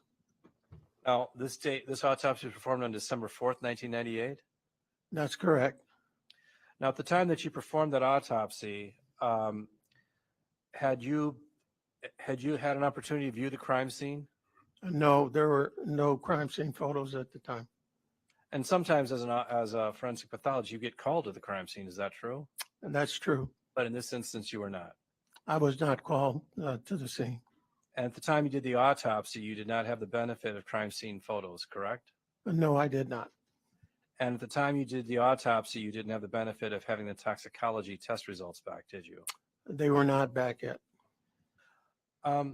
So walk us through this autopsy. It indicates the photographs were taken by Sergeant Ratsberg of the Pleasant Prairie Police Department. Is that true? That's correct. I'm sorry, is this marked as an exhibit? It's Exhibit 10, Okay. and it's on a thumb drive, so it's on that Exhibit 10. So this It is Exhibit 10 for the record for this case. Yes, it is, Your Honor. It's Exhibit 10. And just to be clear, the first part of the exhibit was the curriculum vitae, and now the next item is this. Okay. Now, so doctor, where did you perform the autopsy? At St. Catherine's Hospital there in Kenosha, here in Kenosha. And tell the jury what you can remember about this autopsy subject to Julie Jensen at the time you performed at the time you first saw her body. When I first saw her, she was clothed in a t-shirt, white panties, and white socks. She had some jewelry on both hands. She also had a necklace on. She was about 110 pounds, about 65 inches tall. And she did appear to be actually slightly older than the stated age of 40 to 41 years. There was well-developed rigor mortis there. The only signs that there was of possible hospital treatment or medical treatment were some EKG pads on her body. There actually were no needle puncture marks or no tubes or anything else on the body whatsoever. There were bruises present on her right buttock area and also on her right shin. She had a bruise in that area. On the right side of her neck, she had an abrasion that was a superficial abrasion, which I said resembled a fingernail mark, but that's my description of it at the time. No other external injuries were noted at that time. So at the time that you first examined the body of Julie Jensen, could you state whether or not there was any exterior indication of what was the cause of death or manner of death? Externally, there was nothing that I could look at to say that was the cause of death. So, and oftentimes there is. I mean, you've got a homicide, there's a gunshot wound to the head or a knife sticking out of the back, and there's clear evidence of what caused the homicide. In this case, however, there was no clear indication in the exterior of the body as to what could have caused the death of Julie Jensen. Nothing externally.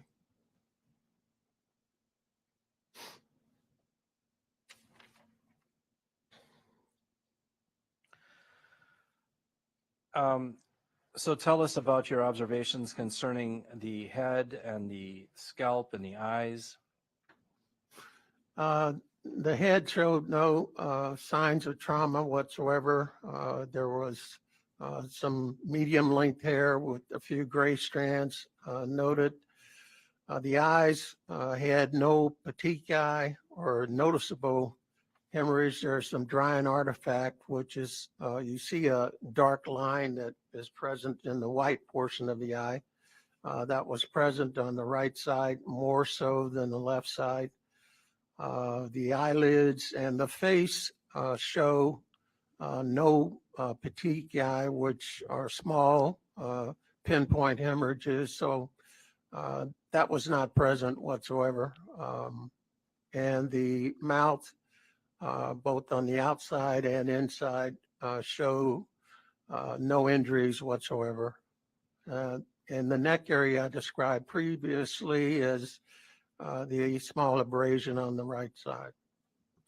And you'd indicated the nose is midline and the cartilages are intact. So can you explain to the jury what that means? That is the usual Not appearance mine, that we see at the time when a case comes to autopsy, is that the nose shows no trauma, shows that it's properly positioned, and that's the way it was at the time. Now, looking at the chest area, can you tell us what you observed about the chest area? The chest area showed some EKG pads, but otherwise there's nothing significant in the chest region. The breasts were symmetrical, show no injuries or masses. There's no surgical scars whatsoever. There was no discernible evidence of trauma to the exterior of the chest. Is that true? That's true. What are EKG pads? EKG pads are essentially, they're naming what they're used for. They're adhesive type pads that are placed on the chest region to detect the presence of heart activity.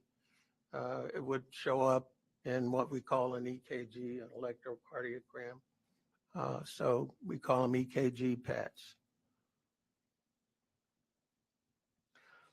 And who would place EKG pads on a person? The EKG pads are placed by emergency personnel at the time when they first come in contact with an individual to check for heart activity.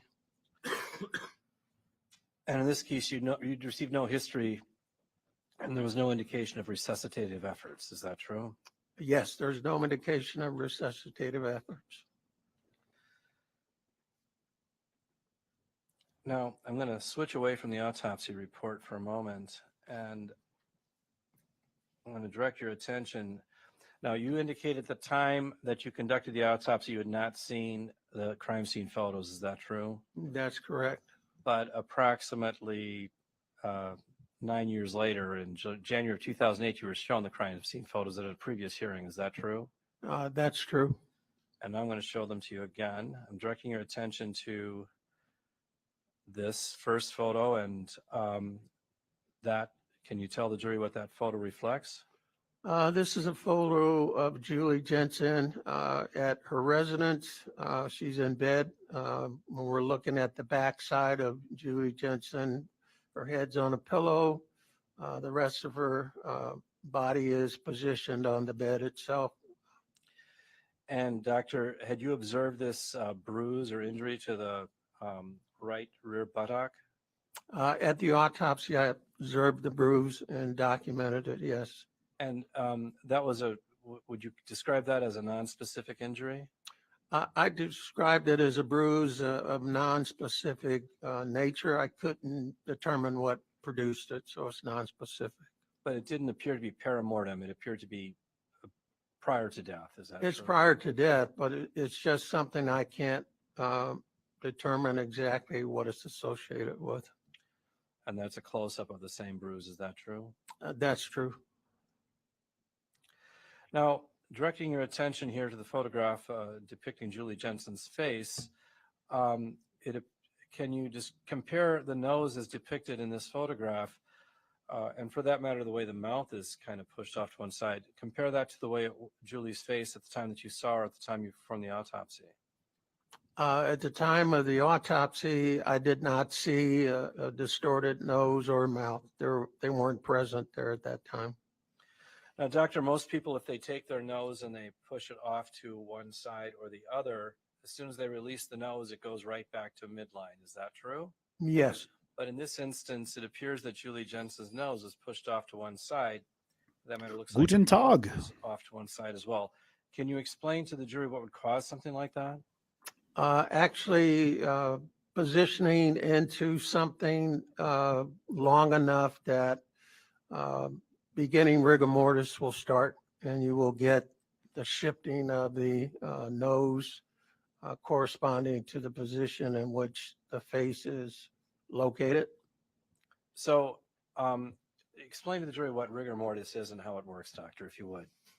Rigor mortis is a sign that we look for after death, which is a rough measure of time of death. It's not a very accurate type of instrument that we can use because it changes according to temperature. But it really represents the changes in the muscles that take place in the body.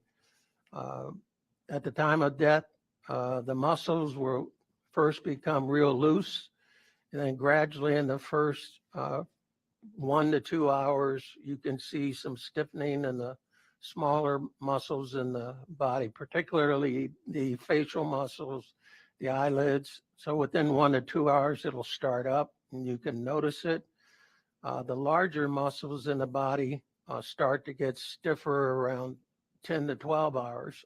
So that's a gradual progression from smaller muscles to larger muscles. And then after 12 hours, it stays there again up, I'd say for another 6 hours, and then eventually goes away.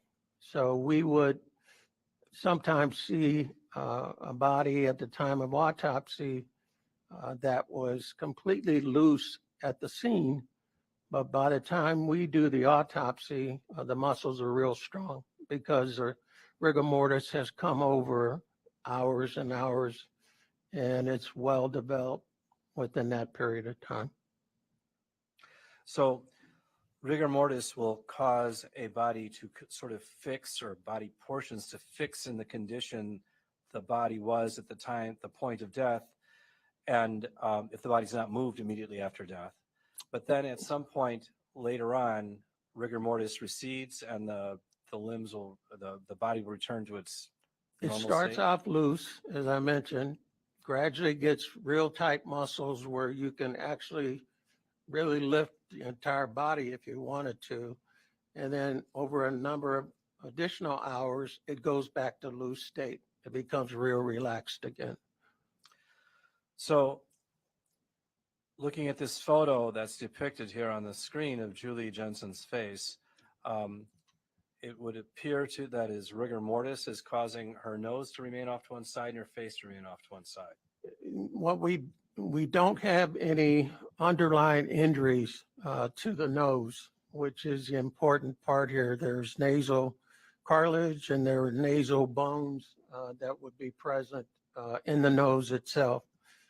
Those are not damaged. We don't see any injury on the inside where the skull is, where the nasal bones would be. We don't see any cartilage injury. What we do see is the muscle soft tissue part of the nose, which is the tip, is distorted to one side. And I'm placing that in the category of rigor. And this is a photo that depicts her face as she was found in the pillow. Is that? Yes, that's correct. Now, can you tell the jury anything about this photo in terms of what it tells you about Julie Jensen at the time of her death? This photo actually shows three things. Her head is in the pillow with her nose pressed against the pillow. The second thing is looking at her chest area. We see her left arm coming under the chest, going towards her right side. So it's below her right elbow. The other part is she's on her side. So her hips down is to the side. The upper part is kind of angled, as I mentioned, the torso, nose in the pillow, arm under the body towards her right side under her elbow.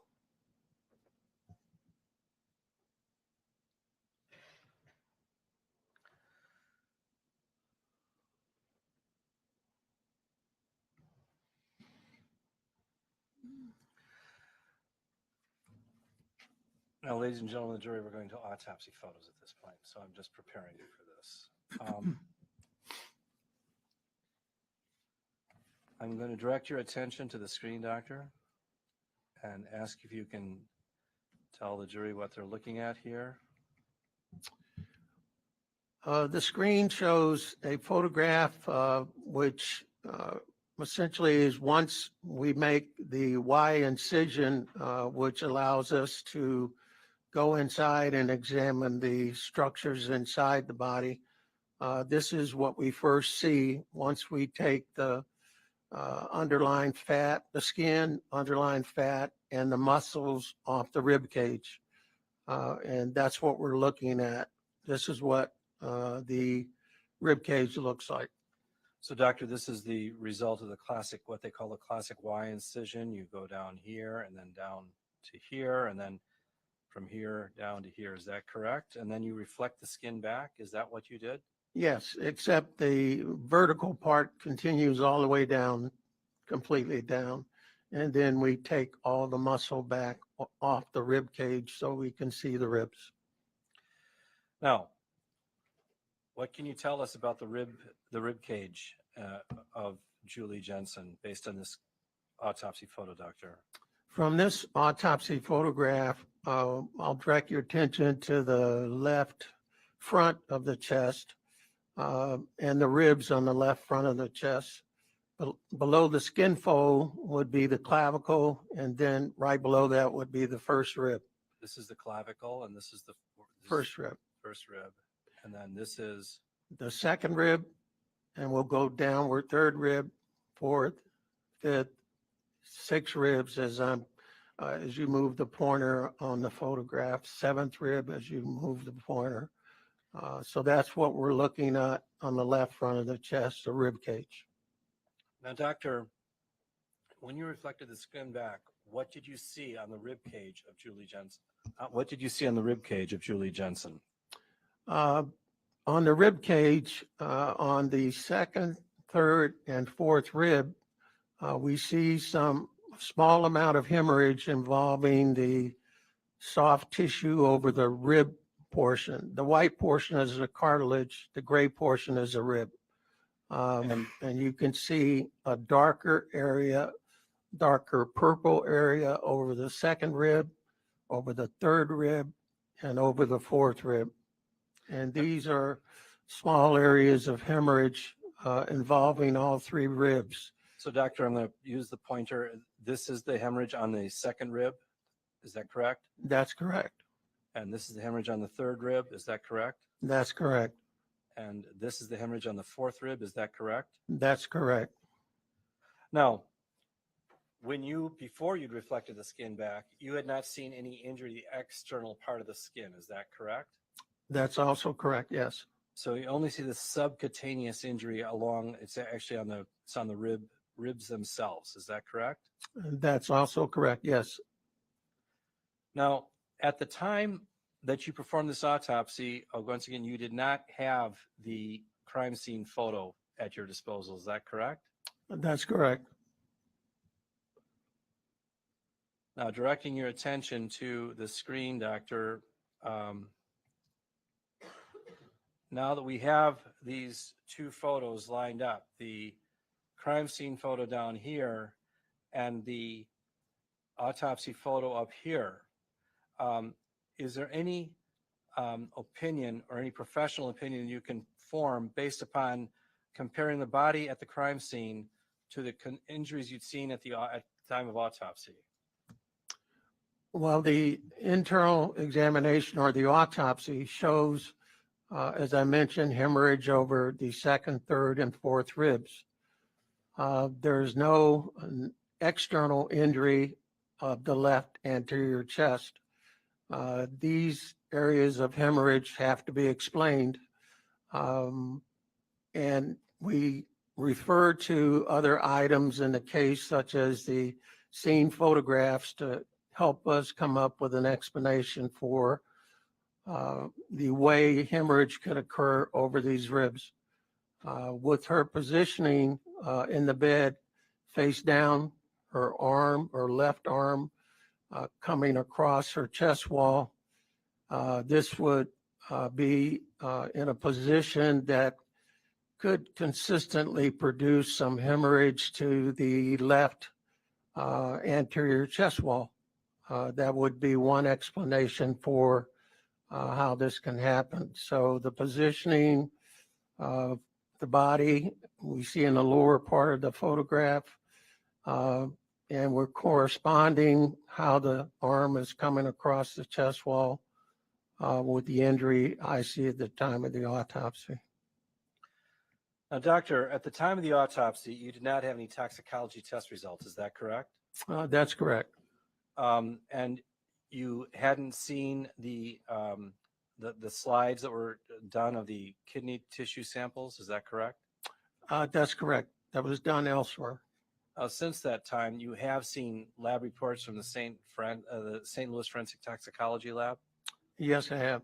And in the course of your duties as a forensic pathologist, have you worked with the St. Louis Forensic Toxicology Lab? St. Louis Forensic Toxicology Lab. I'm sorry, I'll try to speak more clearly. So have you worked with have you referred matters or items to be tested to the St. Louis Forensic Toxicology Lab in the past? Yes, I have. Have you worked with them in the past and found their reports to be reliable? Yes, I have. Are those the kind of reports you routinely rely upon as a forensic pathologist? Yes, they are. And you also independently examined the slides that were done of Julie Jensen's kidneys. Is that correct? Yes, I have.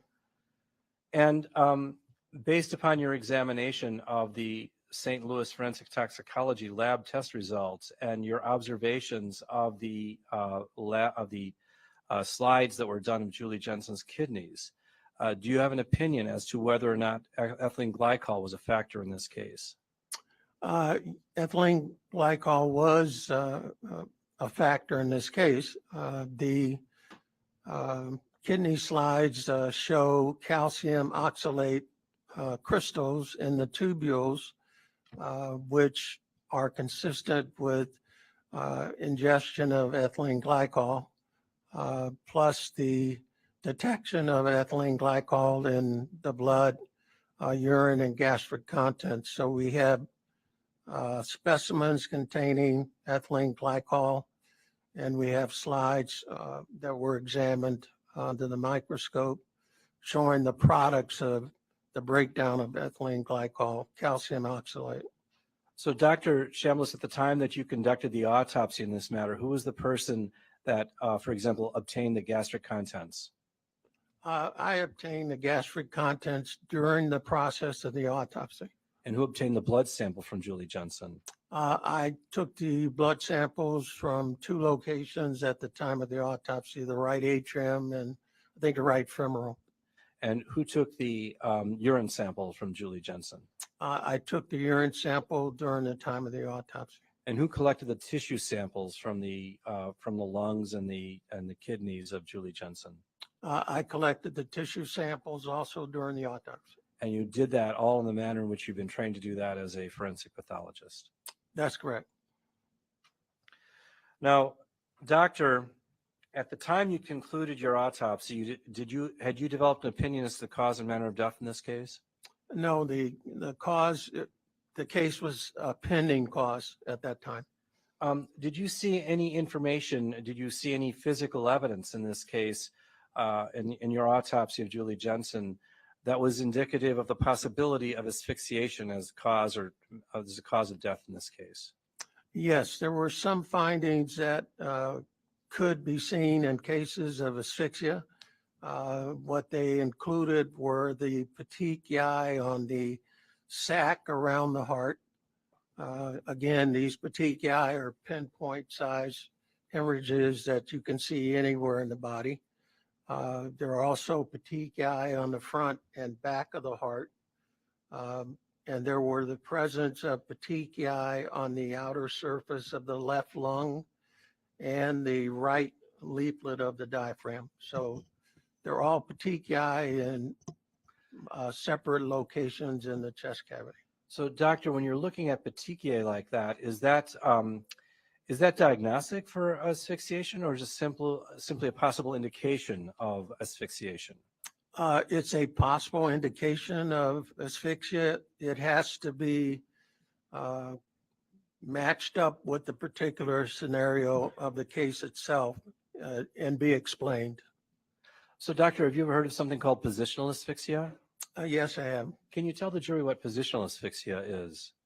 Positional asphyxia is essentially just what it means. Your body is in a position where it compromises your ability to breathe.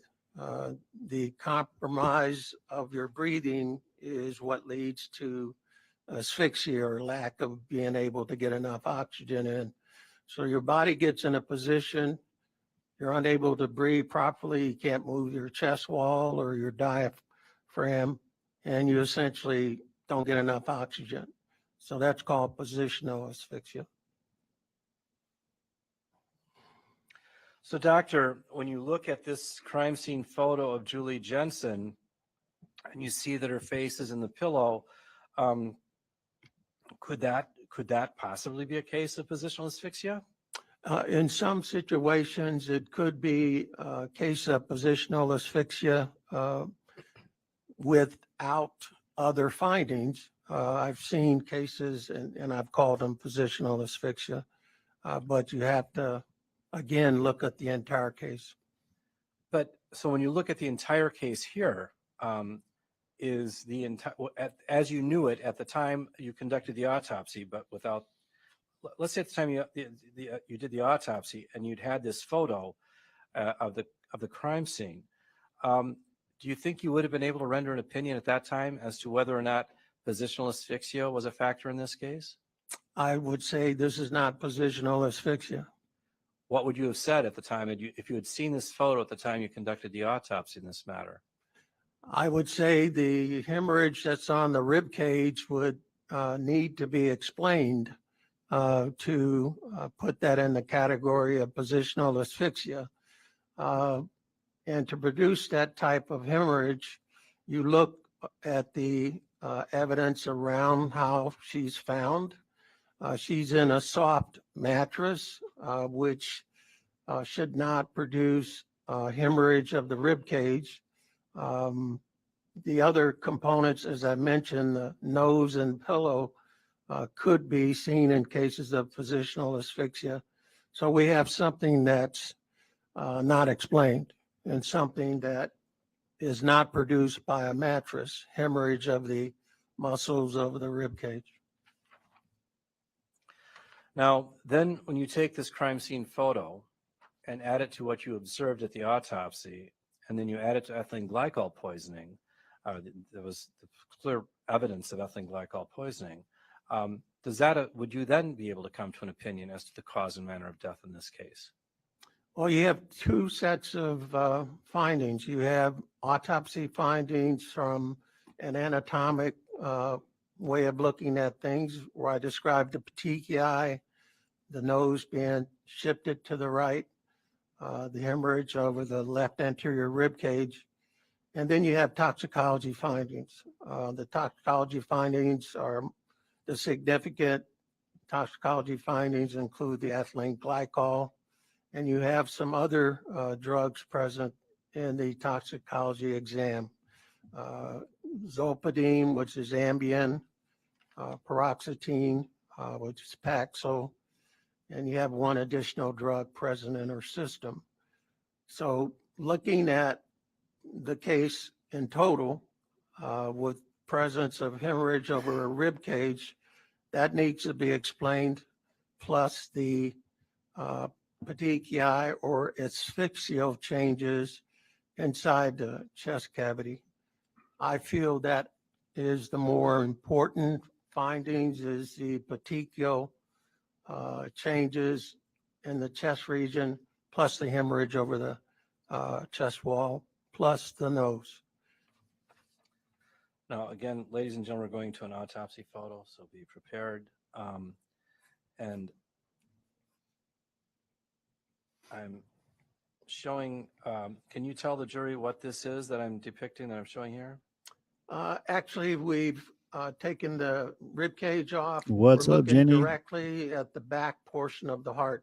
We're looking at the chambers, the lower chambers called the ventricles. So we're looking very close at the back portion of the heart. We see red marks that look essentially like a large group of red marks on the back of the left ventricle. They occupy over half the back portion of the left ventricle. We also see similar red marks at the top portion of the heart, at the junction between the top chamber and again, the left ventricle. So there are numerous petechiae over the back of the heart. So these petechiae, you're referring to these like red dots that are depicted, that are seen here on the heart? Yes, pinpoint size or red dots, circular dots present on the outside of the heart. Now, you indicated those are consistent with what? With asphyxia. So you've seen those kind of injuries in asphyxia deaths? Yes, I have. And in addition to the petechiae about the heart, you also saw petechiae where else in this body?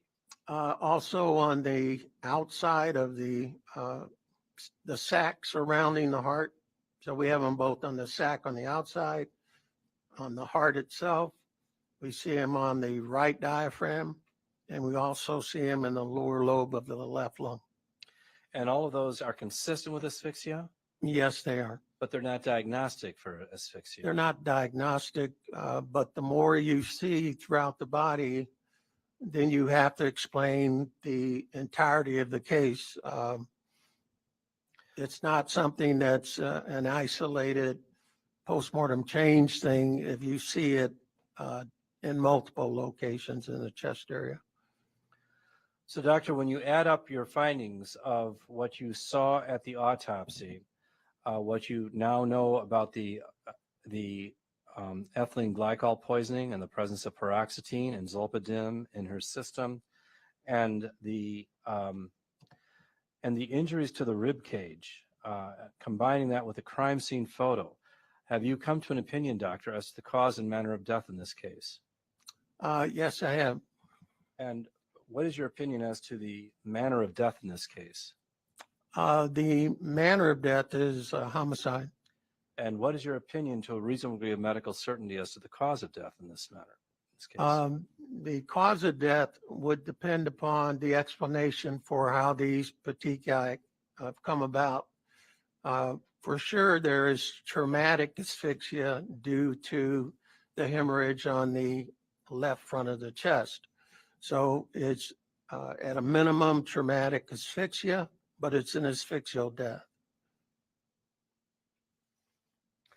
Now, doctor, if you had heard that Mark Jensen had confessed to a fellow inmate, that Mark Jensen told this fellow inmate that he rolled Julie Jensen from her back onto her side, sat on her back, pushed on her legs, on her lungs and her head until she stopped breathing.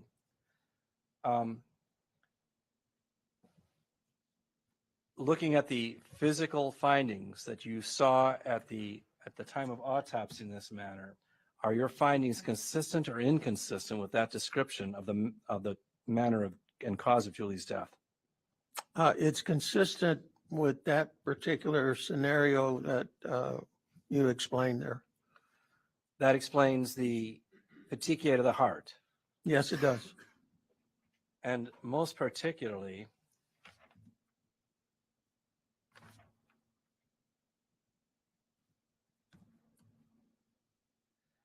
it explains the injuries to the rib cage, the second, third, and fourth rib. Is that true? Yes, it can explain that injury.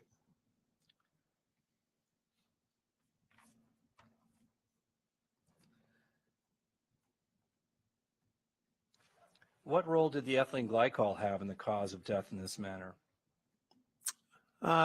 It's ethylene glycol, I would say, alone could be a possible cause of death.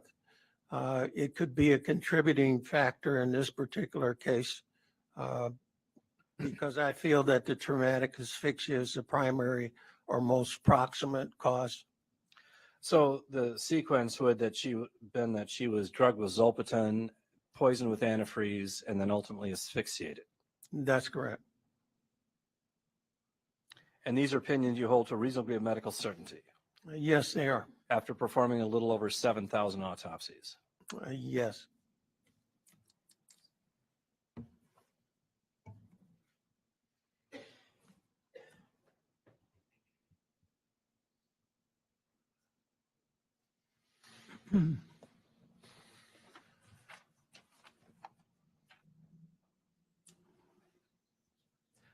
No further questions. Thank you, doctor. All right, it's my understanding Attorney Perry's going to do the cross, correct? That's right. Go ahead, anytime you're ready, Charles. Thanks. Doctor, do you have any independent recollection of this autopsy?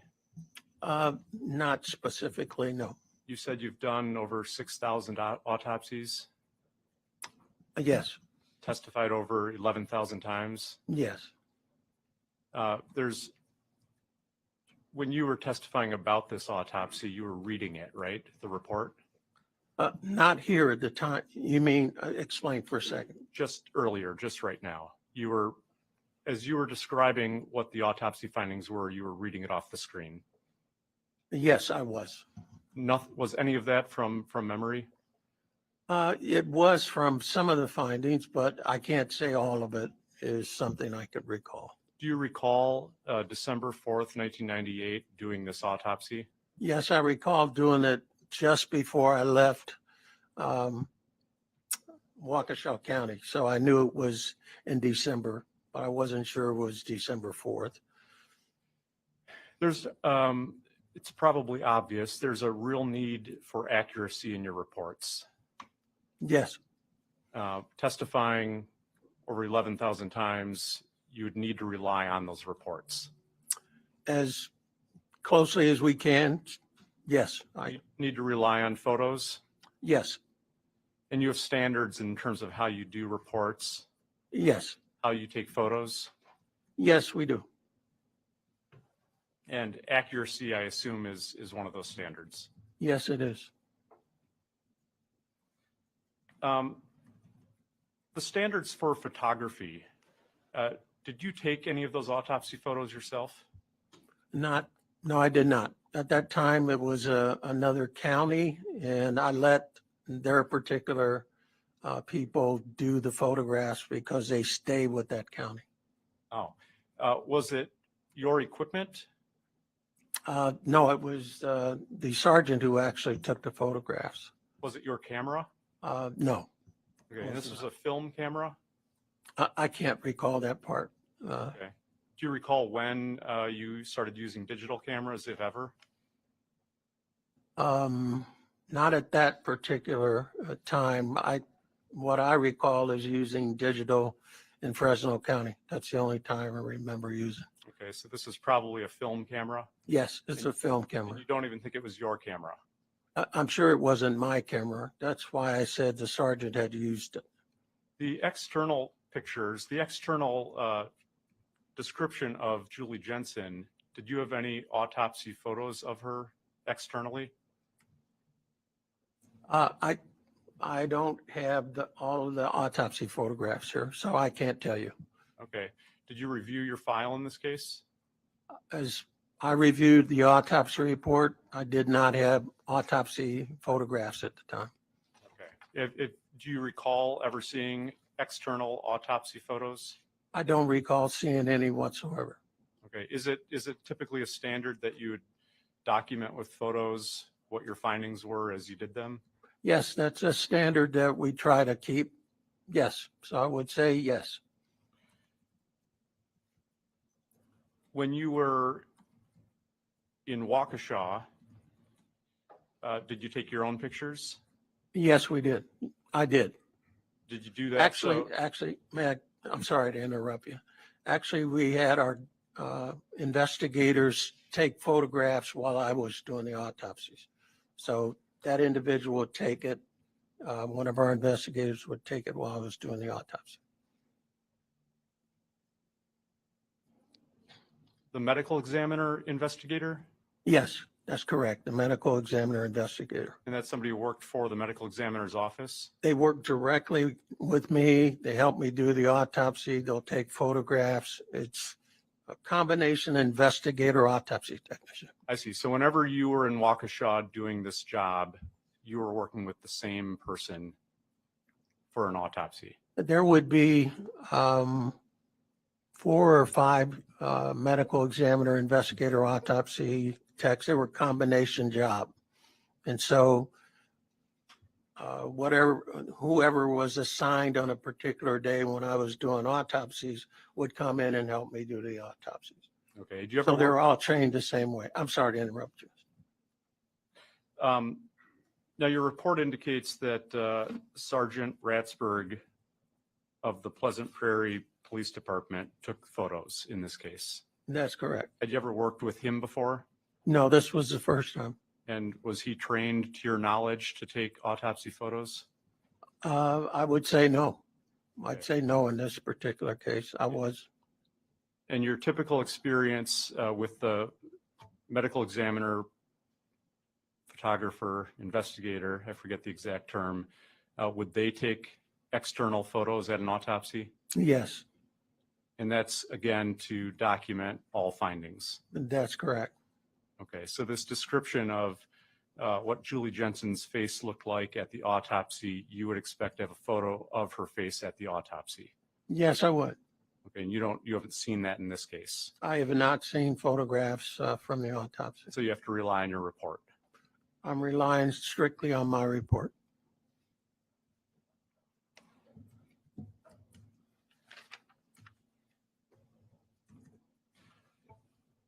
Did you use, was everything at this autopsy Kenosha's equipment? Yes.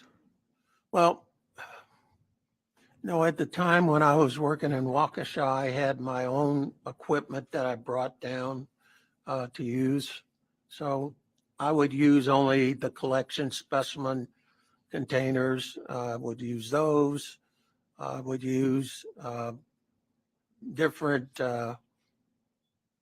what's the word I want, disposable items that would be part of the autopsy area, but I would bring my own separate instruments that I would use. And I think you said you had an agreement with Kenosha County? There is an agreement since Kenosha and myself, we were individual medical examiners that work together to provide coverage if one of us would want to take a weekend or go on a vacation. So we covered for each other. Do you know who the medical examiner in Kenosha County was in 1998? Maureen Lavin was the person there. And do you know why you were called down this day to do this? She was gone for the weekend. This was on a weekend? I'm assuming because I know I was covering for her at that time, and I thought it was the weekend. Okay, I think December 4th was a Friday. Does that sound? I have no way of knowing what day it is. I have no way of knowing if it's the time frame. But she was gone, and she needed coverage. How long did this autopsy take? I can't tell you specifically how long it took. Okay, the report on page 1, do you have it? Do you have the report in front of you? Yes. The report indicates date of autopsy 12/4/98, 2:25 p.m., correct? That's correct. Is that when you would have started the autopsy? Yes. Okay, not when you would have completed it. No. How long do autopsies typically take? Depends on the case, but a non-trauma type case generally takes an hour and a half or so, up to 2 hours at the most. Okay, so on the outside, you would have been done with this by 4:30-ish? 4:30 or a little after 4:30, yes. Okay, on Friday, on December 4th. Yes.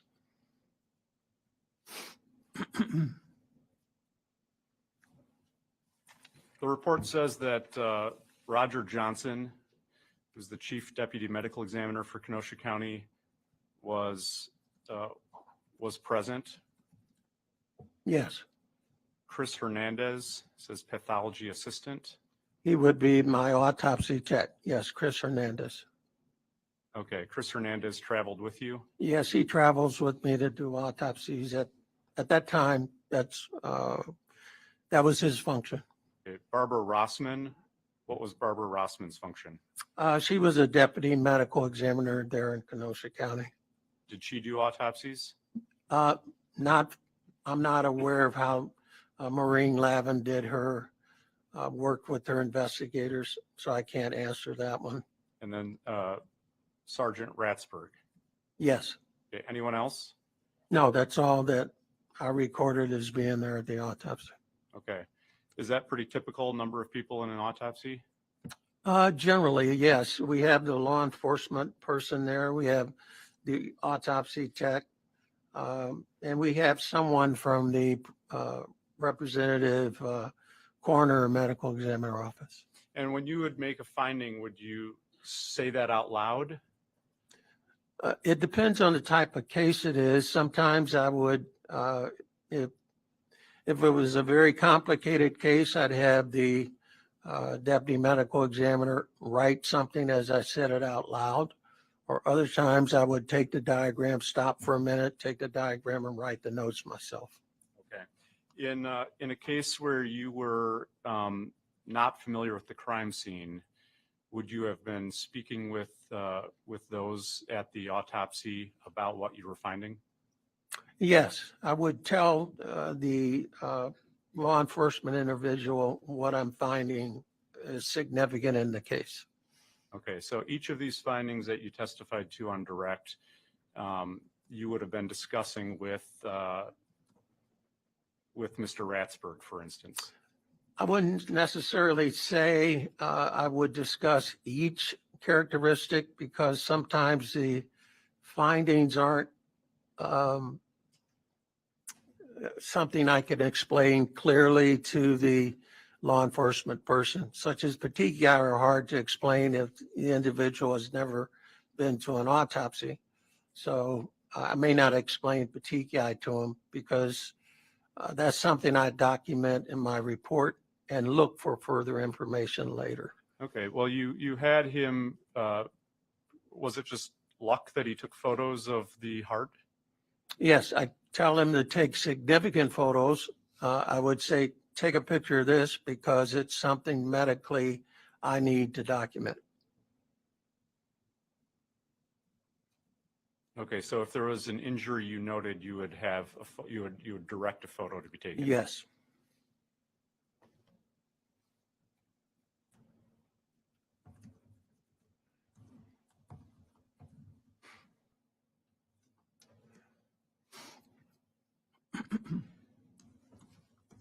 You explained the role of a forensic pathologist, and that includes an investigative aspect to the case, correct? Yes, it should include an investigative aspect. Yes. It includes considering toxicology reports, Yes. includes witness statements, Yes. scene description, Yes. scene photos. Yes.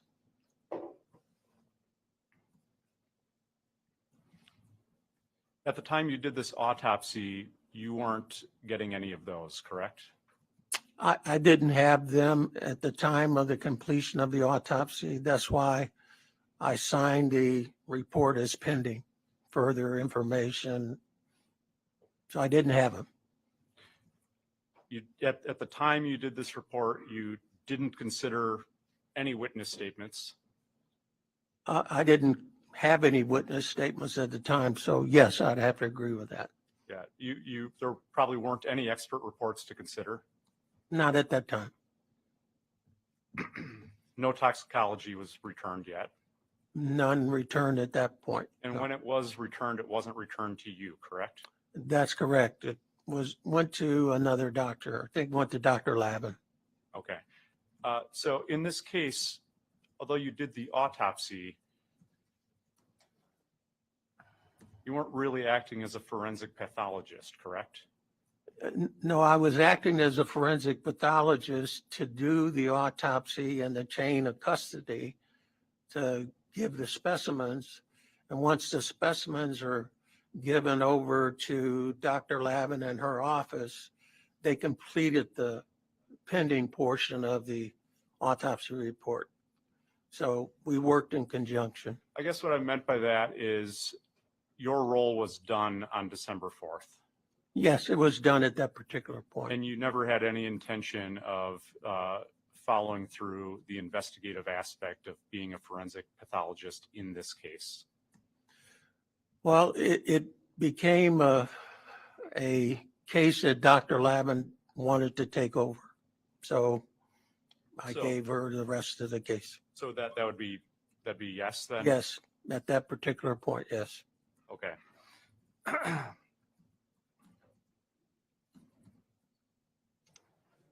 Now you were privy to some, I guess, outside information at the time of the autopsy. Can you explain that for me? I'm not sure what you're. Well, sure. You understand that it was your understanding that Roger Johnson and Detective Ratsberg were present at the crime scene, correct? Yes. Okay. And they would have told you what they had seen? I can't recall at this particular point what they mentioned to me. So I can't answer that question. Would it have been, would it be surprising to show up to a different county with people who are at the crime scene and have no discussion about any context? I would say sometimes it's not surprising. Sometimes I don't get any information. Okay. Do you think that happened in this case? I would say no. That you... I'd say I got information from these individuals. I just don't know the specifics. You testified about this case in January of 2008. That's correct. Yeah, and I think that's what Mr. Jamboys was referring to when he said something like 9 years later, you saw the toxicology reports and other photos, correct? Yes. When I came in 2008, I didn't know all the additional aspects of the case. And it was then that you saw for the first time those photos? Yes. Okay, and it was at that in 2008 first time that you saw the toxicology report? Yes, that's also correct. Findings that that Julie Jensen had ethylene glycol in her system? Yes.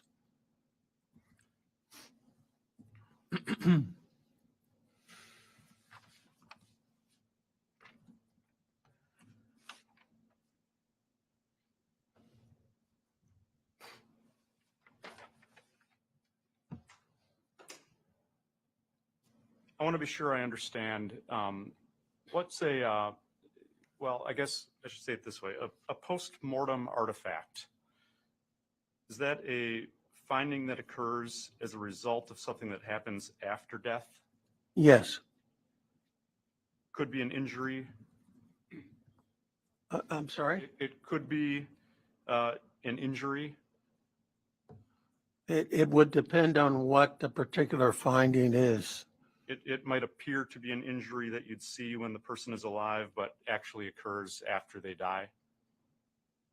I don't know what you're reading, so I'm not, it depends on the context of what I'm looking at. I'm just, is that consistent with what a postmortem artifact is? Is that Sometimes it is. something that might appear to be an injury, but actually was something that occurred after the person had died?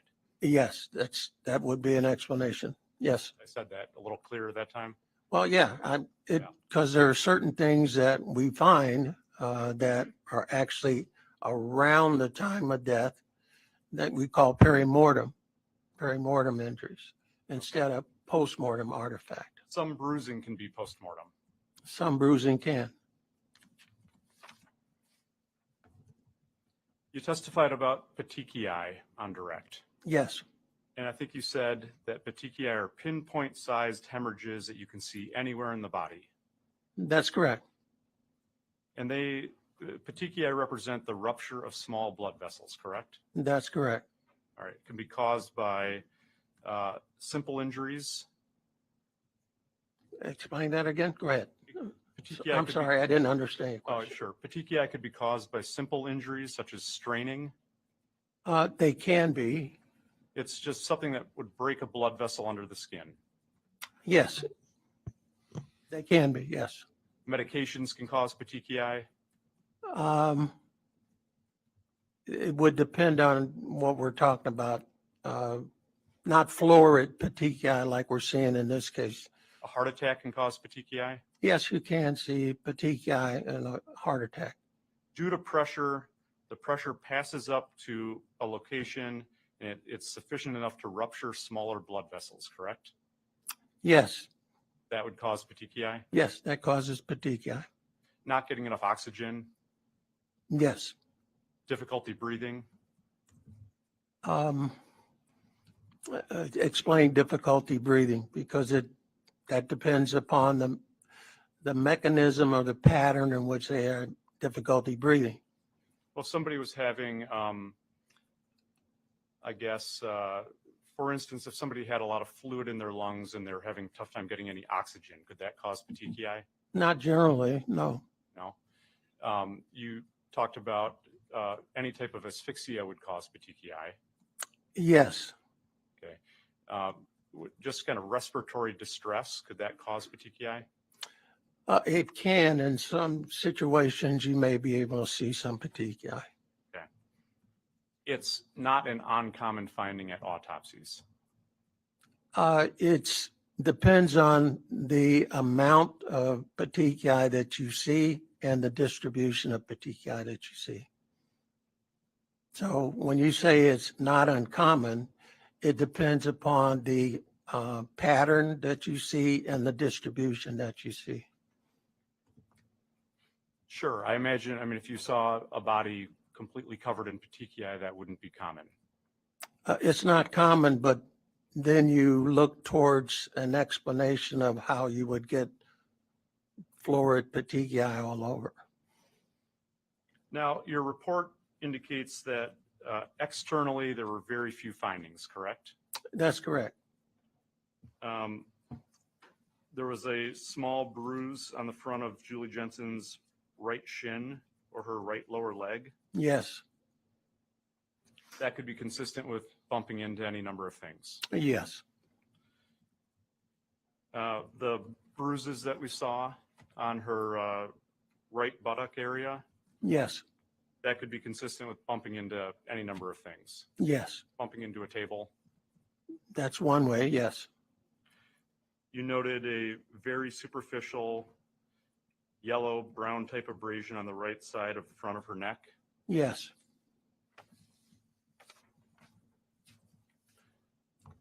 That could be that could potentially even be post-mortem.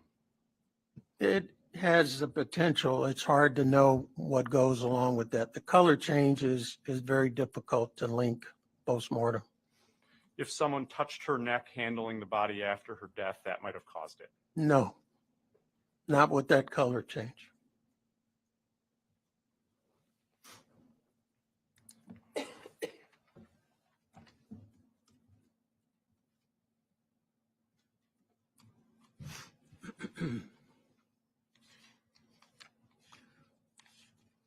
When you testified in 2008, you of course had your report, right? Yes, I did. That was 9 years after the autopsy. Yes, Today is, I have to do math, but that's 20 some years after the autopsy. 20 years that I can That was quite a recall. bit closer. Yes, Um, 20, 22, 24 years.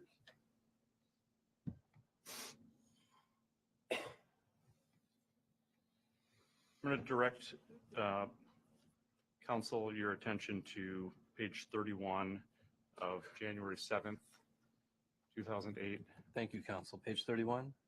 page 31. Okay.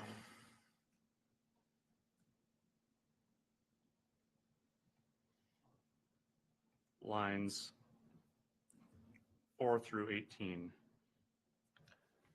Dr. Chambliss, you were asked, and so it could have been somebody moving her or that was tending to her at the scene, correct?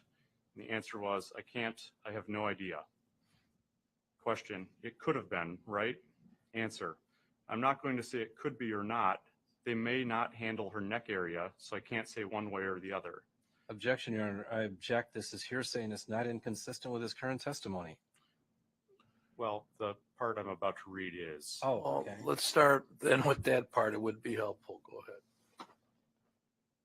ahead. I mean, doctor, you just said that that this would be inconsistent with that I asked you if somebody touched her neck handling the body after her death, that could cause that kind of mark, and you said no, correct?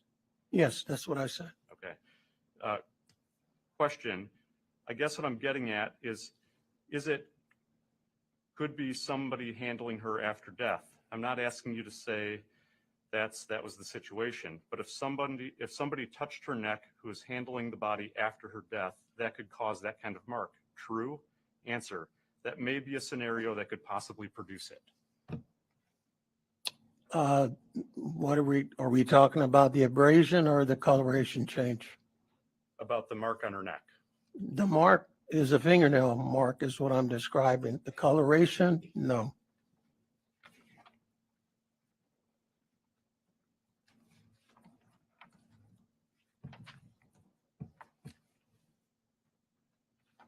Well, the coloration would just be however a mark is changing colors, correct? Yes, but that's over time. And what we're talking about generally on postmortem or injuries right around the time when someone's moved, they're quite often purple. Or The testimony I just read to you, is that incorrect? That can you repeat back what you just said?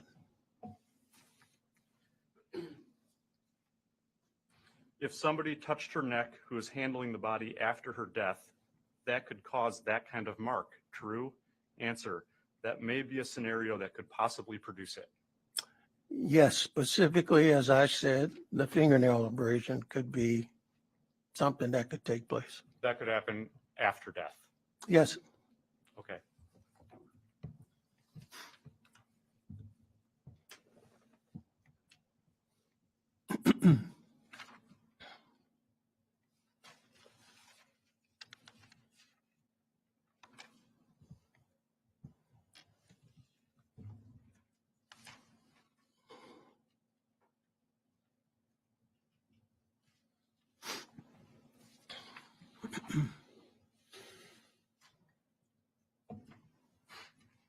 The autopsy on page 3 notes the injury that you testified to with the pictures of Julie Jensen's ribs.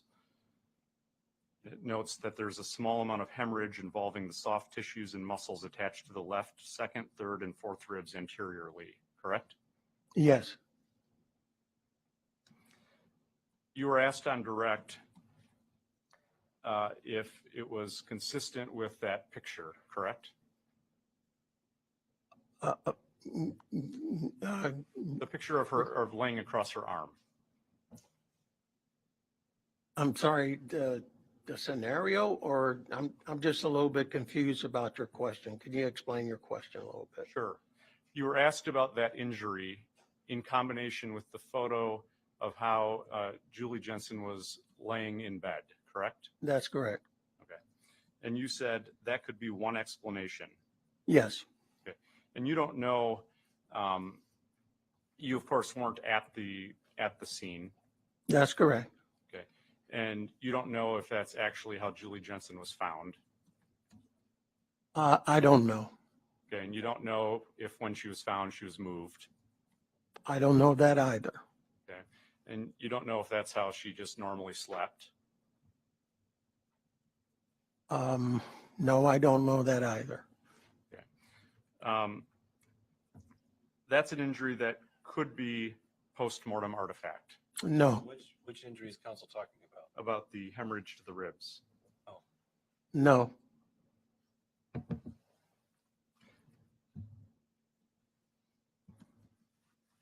You can rule out that it's not post-mortem artifact? Yes. And how can you do that? I've done enough autopsies to know postmortem artifact from an actual injury. And that's an actual injury.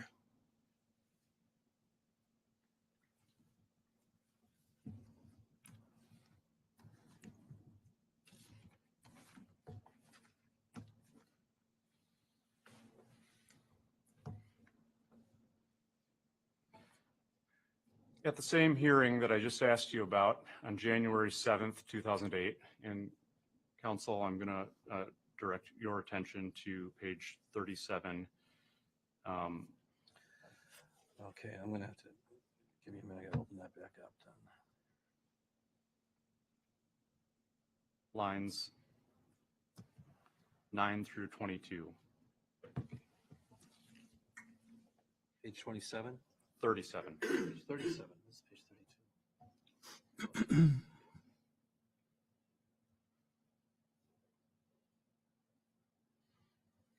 Question.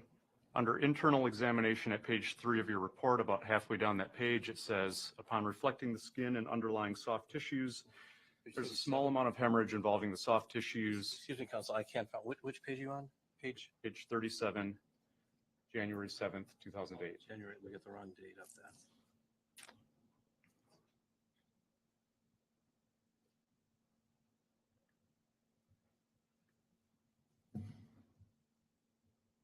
January 7th. Okay, page 37. Counsel, is it page 37? Yes. I'm sorry for the delay. I'm using two different screens here.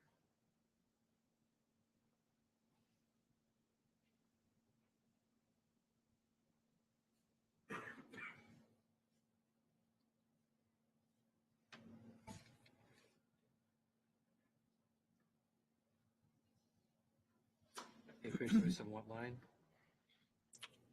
I started reading at line 9.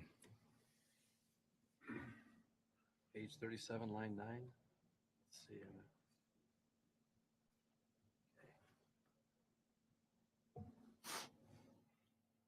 Okay. Thank you, Counsel, for giving me time to get to that point. I appreciate it. Quite all right. I'll start again. Question. Under internal examination at page 3 of your report, about halfway down that page, it says, upon reflecting the skin and underlying soft tissues, there's a small amount of hemorrhage involving the soft tissues and muscles attached to the left second, third, and fourth ribs anteriorly. Answer. That's hemorrhage, not petechiae. That's hemorrhage. Right. Oh, Okay, I'm now sorry. I'm I'm sorry. no, I'll that's- listen. I'm sorry. Yep, and that was your answer in 2008 too, correcting Yes, it that that's was correct. hemorrhage. Yes. Okay, now same page, counsel, line 21. Actually, line 18. I'll just change that for the 4th time. Line 16. Okay, my mistake. And those would be consistent with postmortem artifacts. Answer. I can't say that's postmortem artifact. Question. Can you rule that out? Answer. I can't say because I didn't examine the muscle microscopically. You need to do that. Question. Right. So you can't rule out that this is just postmortem artifact, right? Because you didn't do all the work. Answer. I agree with that. Yes. I was agreeing with the fact of doing microscopic on it. That's essentially what I was saying. Yes, Okay, thank you. yes.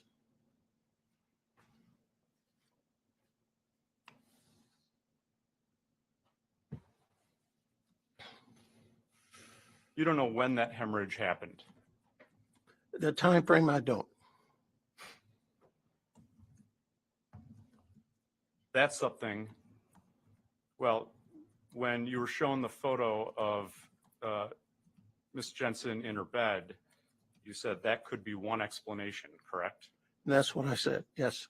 Another explanation could have been from bumping into a doorway. Depends on how it takes place, but I can say yes, depends on the circumstances.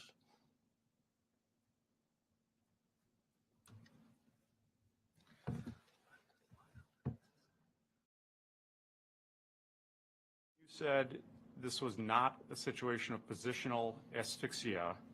You said you could say it is not because the hemorrhage on the rib cage would need to be explained. In most cases of positional asphyxia, that you even see hemorrhage, those that I've had in adults have been motor vehicle accidents.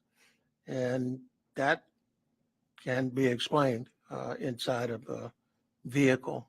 What you look at is the scenario here, and the scenario on a mattress doesn't explain how you would get this hemorrhage on the front. Sure. And from this injury, you can't say when the injury even occurred. No, because I didn't look at it microscopically.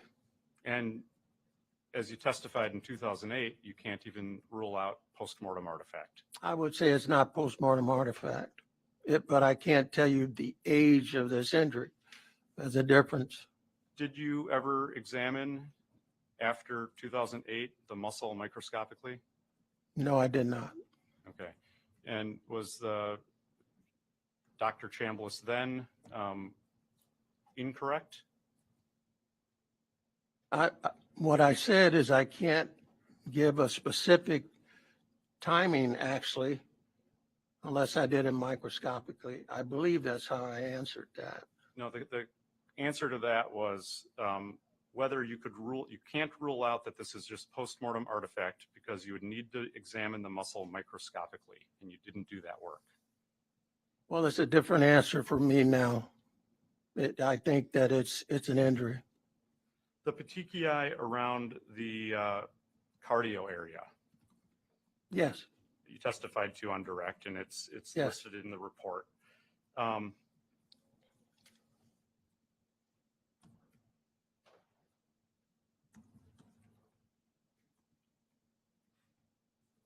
You called them on direct, you called them asphyxial findings, correct? Yes. And then you explained that it was consistent but not diagnostic of asphyxia. That's correct. Okay. And that's because the lack of oxygen makes those blood vessels more fragile and they can rupture.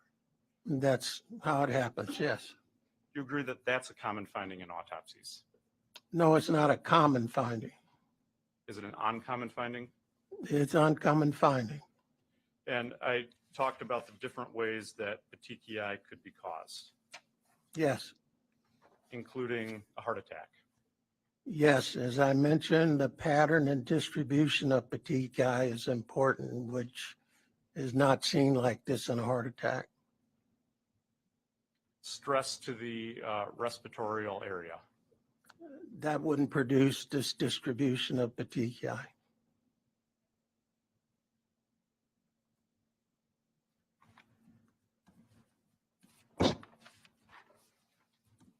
On direct, you testified about all the things that you gathered and sent off for testing. I gathered them for Dr. Lavin. She sent them off for testing. Okay.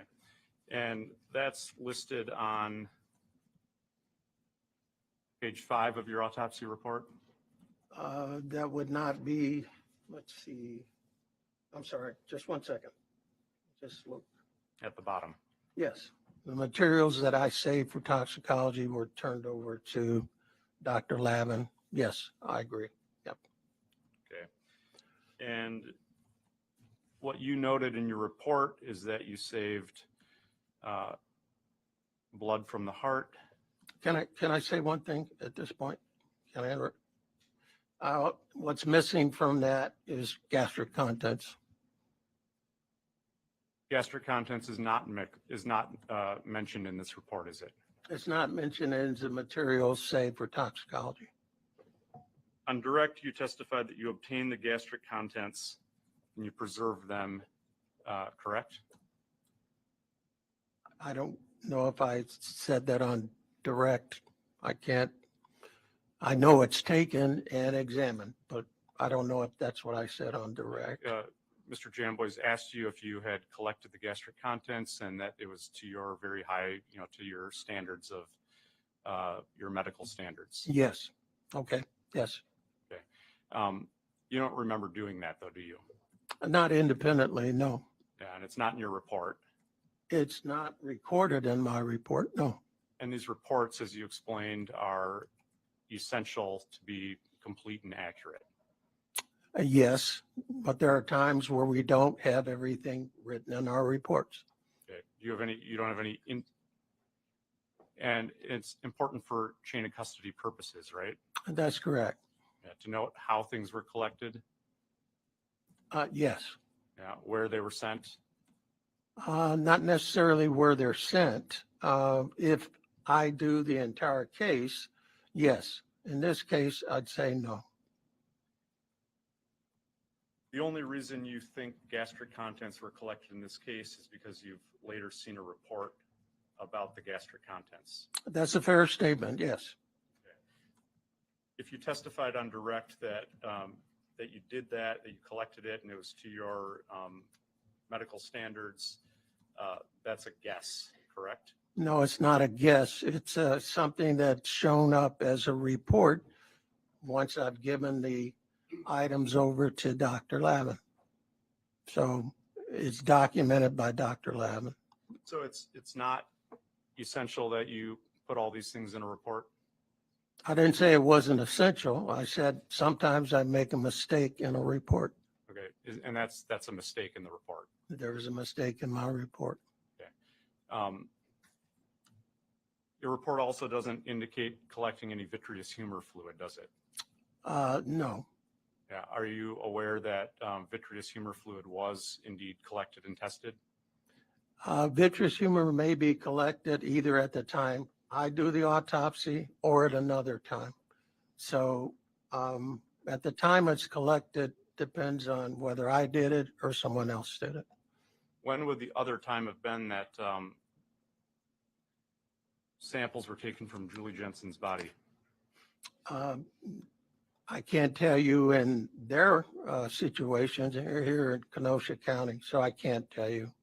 But you can take vitreous before or after an autopsy.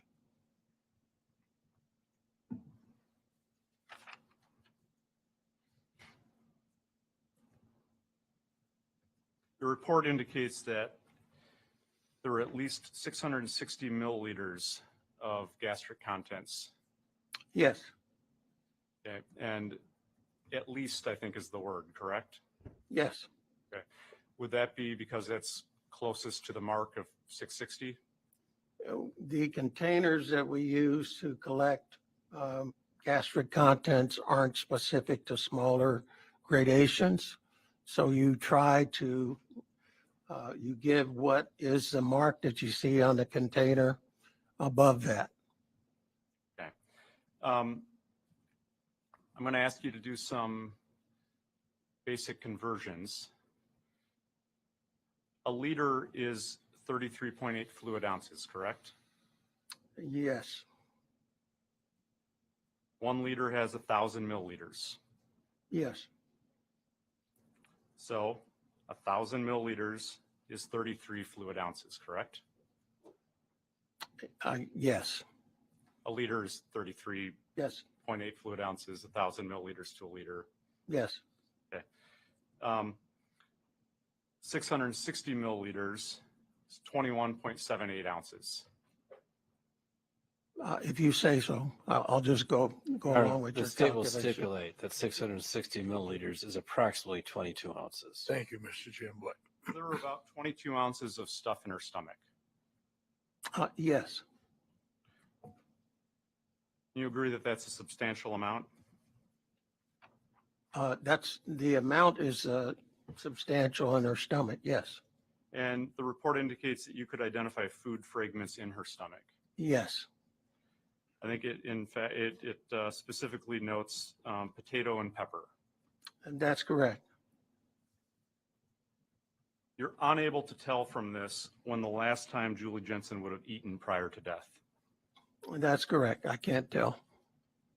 Unable to tell how long those 22 ounces might have been sitting in her stomach. That's also correct.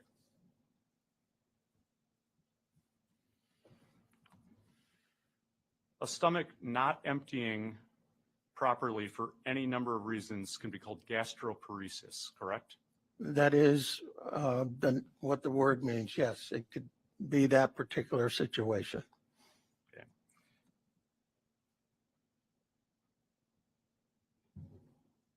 Properly functioning kidneys, one of the purposes is that they eliminate nitrogen wastes from somebody's system, correct? That's one of the functions. Yes, And if that doesn't happen, then something called uremia can develop. yes, You've seen that. yes, And that's the buildup of nitrogen wastes in the body. yes. That's something that can cause gastroparesis. I don't know if that causes gastroparesis. I'll just put it that way. I'm not a clinician to know that. Okay. Are you familiar with that? Do you know that renal dysfunction would affect somebody's electrolyte levels? Yes, The acid base levels in her system. yes, Okay. An electrolyte acid base, something affecting her electrolyte status can also affect GI motility, correct? and that's correct. Okay. And that's GI motility is another way of saying, well, it could cause gastroparesis. Yes,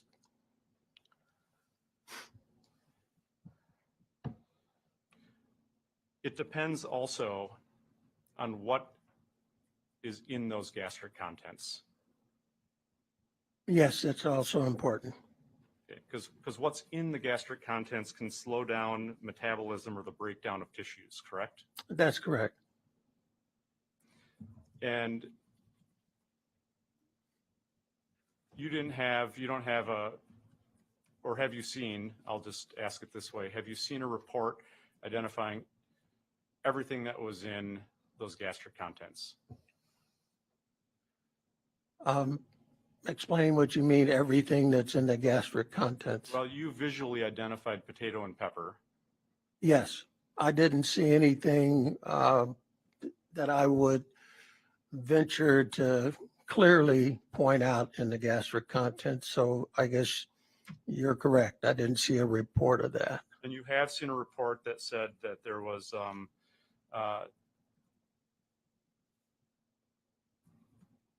some amount of ethylene glycol. Yes. And I'm asking if you're able to, from the reports you've seen, account for all 22 ounces of what's in her stomach. No. And you would need to know that in order to opine whether or not her metabolism was slowed down by the contents of her stomach. Yes. Because if there's a toxin, it would depend on the toxin. It depends on the toxin and also depends on how the toxin binds to the material in the stomach. There are multiple particular ways that the toxin binds. Some things get absorbed through the intestinal lining, correct? Well, in the stomach, it can be in the liquid, it can be in the mucus, it can bind to the hydrochloride, it can bind the protein. So you can have 4 different ways that it could be, at least. Could you say that again? I didn't really understand. It can bind? The drug, when it goes into your stomach, it's taken up in different ways as it's in your stomach. And that's why you can't inject gastric contents right into a gas chromatography. You got to extract the drug. So the way something might get absorbed in a body from the gastric contents would depend on really what those gastric contents were. It depends on the gastric contents and the type of drug that it is. If it's the type that can be absorbed readily or is not absorbed readily. And of course, it would depend on what's happening with GI motility in general. That's true. And something would, of course, have to come in contact with a stomach lining to be absorbed that way. Yes, yes. Okay.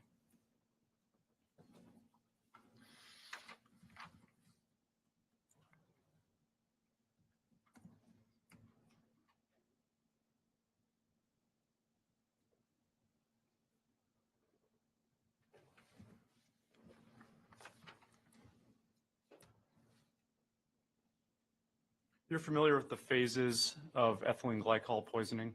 No, I'm not. Not at all? Not at all. Were you at one time? No, I'm not. I wasn't at one time. I wouldn't be able to testify at all about. No, I would not. Okay, so not about ethylene glycol. I'm not an expert or even very comfortable going through the different pharmacokinetics of ethylene glycol. So if you testified in 2008 about the phases of ethylene glycol, do you wish you hadn't? I wish I hadn't.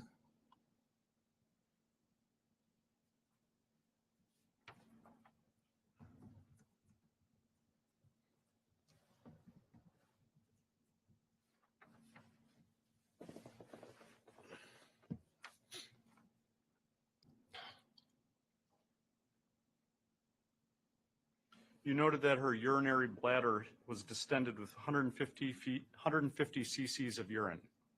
Yes. Are you able to tell from that when the last time it was that Julie Jensen urinated? No, I cannot tell. Do you have any idea of when the last time she would have urinated? No, I could not tell. No. Could it have been more than a day?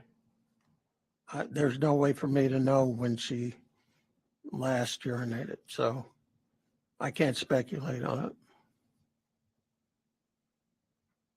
You are aware, you testify that there were oxalic acid crystals in the kidneys, correct? Yes. And that in her kidneys would affect her kidney functions. That's correct.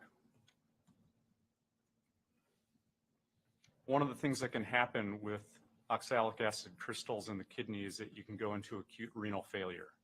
That's correct. You didn't receive any information about urine in the bed? I'm sorry, I didn't. Did you receive any information in this case about there being urine in the bed? No, I did not. Any on her clothes? No, not when I saw him, but I didn't receive any information about it. Weren't either. on the clothes that you saw, No, and no one told you anything otherwise? no one told me anything otherwise. Do you remember sending or directing Detective Ratsburg to go and collect or look for fluids at the scene? I don't recall any of that. That's too long ago. I just don't recall it. Okay. So if that happened or didn't happen, you're just not aware of it? I just can't say. I mean, it's 20 years ago. I really can't say.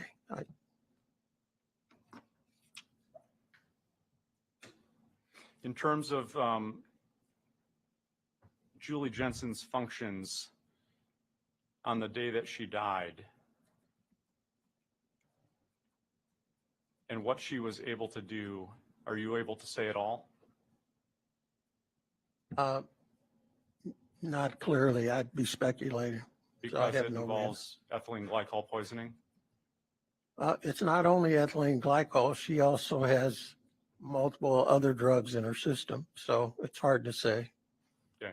You don't know if she could get up and walk around? I have no way of knowing. And like you just said, you don't know if she could urinate? That's also true. We know she had food in her stomach. I know she has food in her stomach. You have no idea when that food got in her stomach. Don't know. And is, just so I'm clear, one of the reasons you can't say is because of kind of your limited knowledge about the effects ethylene glycol has on a human body? It's ethylene glycol primarily, but we also have other drugs in her system. So it's a drug environment which is difficult to predict function. I would just put it that way in a general way.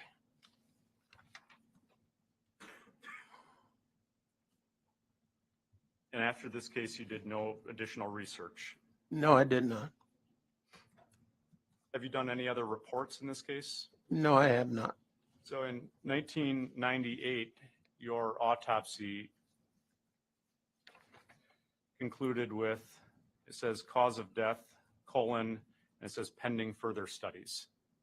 Yes, that's a preliminary type autopsy report when you put pending there. Yes. And then in 2008, while testifying, you were given basically the same hypothetical that Mr. Jamboys just gave you today, correct? I can't remember specifically what you're describing there. Can you explain for me? Sure. You were given the hypothetical about if Mr. Jensen had confessed, and then the description of asphyxiation. Do you remember that? Yes, I recall that part about asphyxiation. Yes. Okay. And based on that, you opined as to cause and manner of death, correct? Yes, I did. Okay.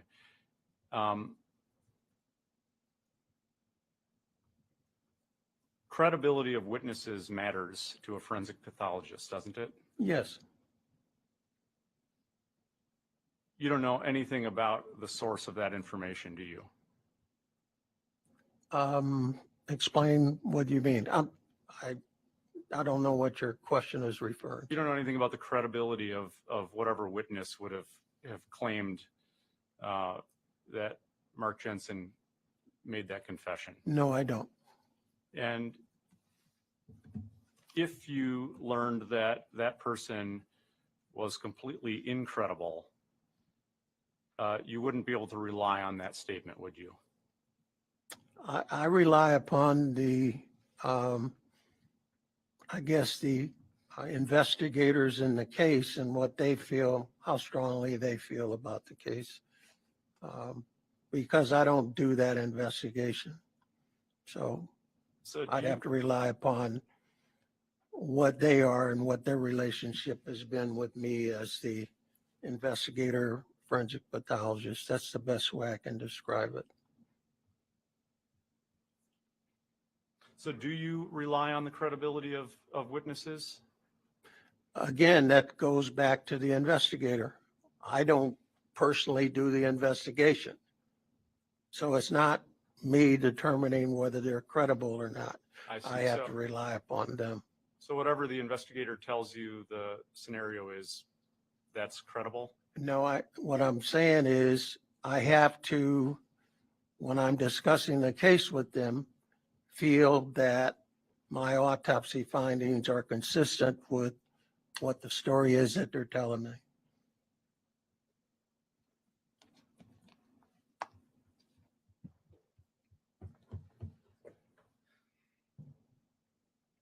I want to be clear I understand your testimony. If you assume that the person providing the information about Mark Jensen is a liar, does that affect your determination of cause of death? No, as I answered before, it goes to the investigator who presents the information to me, and what that material he presents in association with my autopsy findings. I can't go back and determine credibility of their witnesses. That's up to the law enforcement person. I can only do the autopsy findings.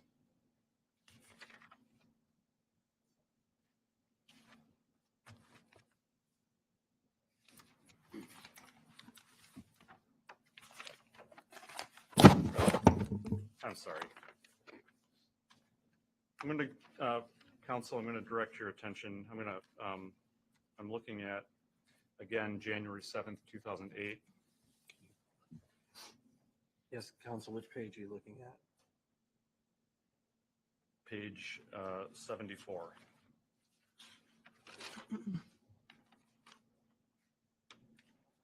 '73 to 74, the bottom of 73.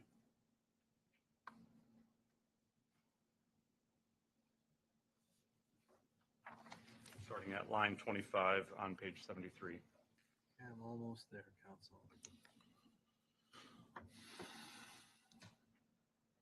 Okay. Page 73, line,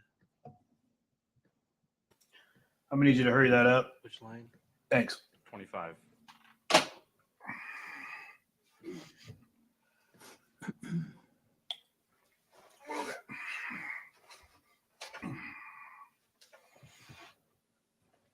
Yes, okay, line 25.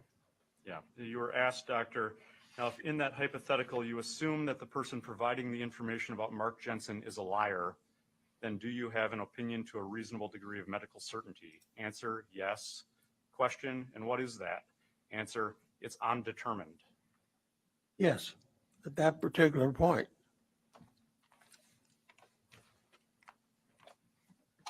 You agree with that? It depends on what the whole context of what you just read in that little bit. It's hard for me to know what the whole context is.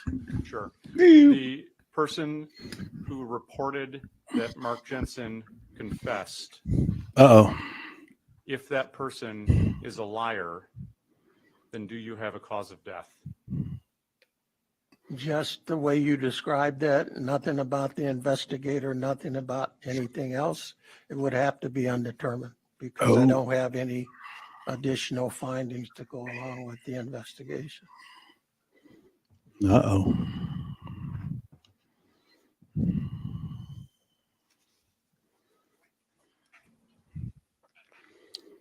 Do you recall meeting with Detective Ratsberg and Dr. Lavin in March of 1999? I remember meeting with them. I don't know the particular date, though. Okay, that's fine. So you did the autopsy on December 4th, 1998. Yes. Okay. And then maybe a few months after that, you remember meeting with them? I can't tell you, but I just remembered I met with them. You remember a subsequent meeting that Yes. included Detective Ratsberg and Maureen Lavin? Yes. Hey, Dave, what's Do you up, have man? notes about what that meeting was? What's I'm going sorry? Do you on? have notes or memory about what you discussed? No, I don't. Can you tell from your autopsy report what date you completed it? No, Would this report have been sent that same day? That's a solid point, this Junior. report that I have produced, not the same day, no. Okay. How long would it have taken you to do? Depends on my caseload in conjunction with their caseload. It may have taken me months and months considering it's not my particular jurisdiction. If there's information in the record that suggested it was faxed on February 4th, 1999, would that be consistent? I can't tell you that. There's no way for me to know.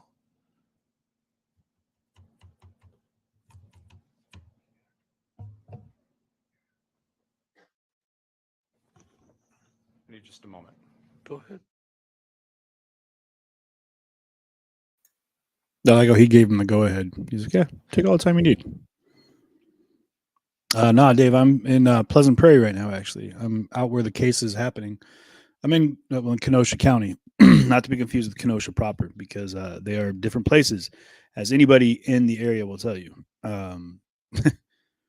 You're not in Kenosha if you're in Kenosha County, and you're not in Kenosha County if you're in Kenosha. So, well, yeah, I guess it goes one way more than the other. Camshaft was going down. I'm trying to find the right lighting for this, man. Like the sun went down. I'm trying to. If you guys can see the the madness that is this setup.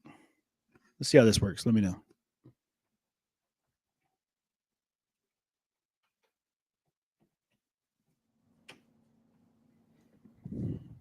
You doing okay there? Oh yeah, I got One more you. question, Doctor.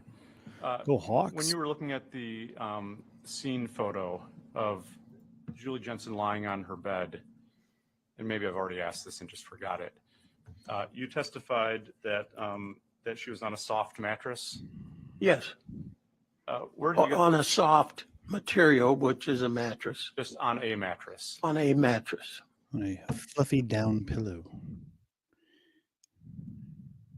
You're not in Kenosha if you're not in Kenosha. Yeah, that's what it is. Diana, you are not wrong. No further Yeah. questions. Seeing the time of the day it is, I've got about a 3-minute redirect, Your Honor. It's never a 3-minute 5-minute redirect. redirect. I'll be done by 5 p.m. How's that? and then what Man. about recross? I don't know that it'll take very long. It's going to be a very, very brief redirect. I'll give you 5 questions. Okay. I can see her like Of you, Your Honor. doing it to herself, like, or having him doing it, but Why having isn't it coming look up on the like screen? it was Just suicide, you know? Excuse me. So,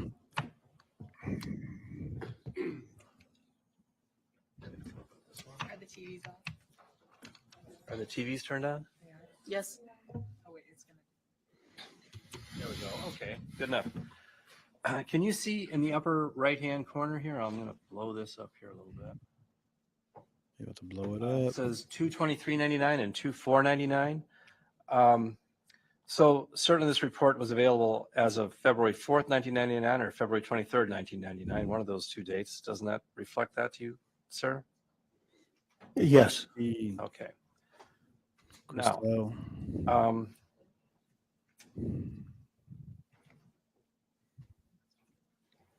To be clear, it's not me breathing heavy into the mic. That'd be me. This. directing your attention to this, we're going to first of all look at the picture of Julie Jensen in this bed. Now, it's true you weren't at the crime scene, correct? That's correct. And I know that by virtue of being a forensic pathologist, you're not necessarily an expert on mattresses, but looking at the way Julie Jensen's arm is positioned and the way that the mattress is going in there, that would look like a relatively soft top mattress, wouldn't you say? Again, it's a mattress that Bad for your I back. can't tell you soft, hard, whatever. But you can see from here down to here, it's going down with the arm, correct? So there's an impression in the mattress caused by Julie's body at that point? I wasn't there. It's hard to, I can't answer that one.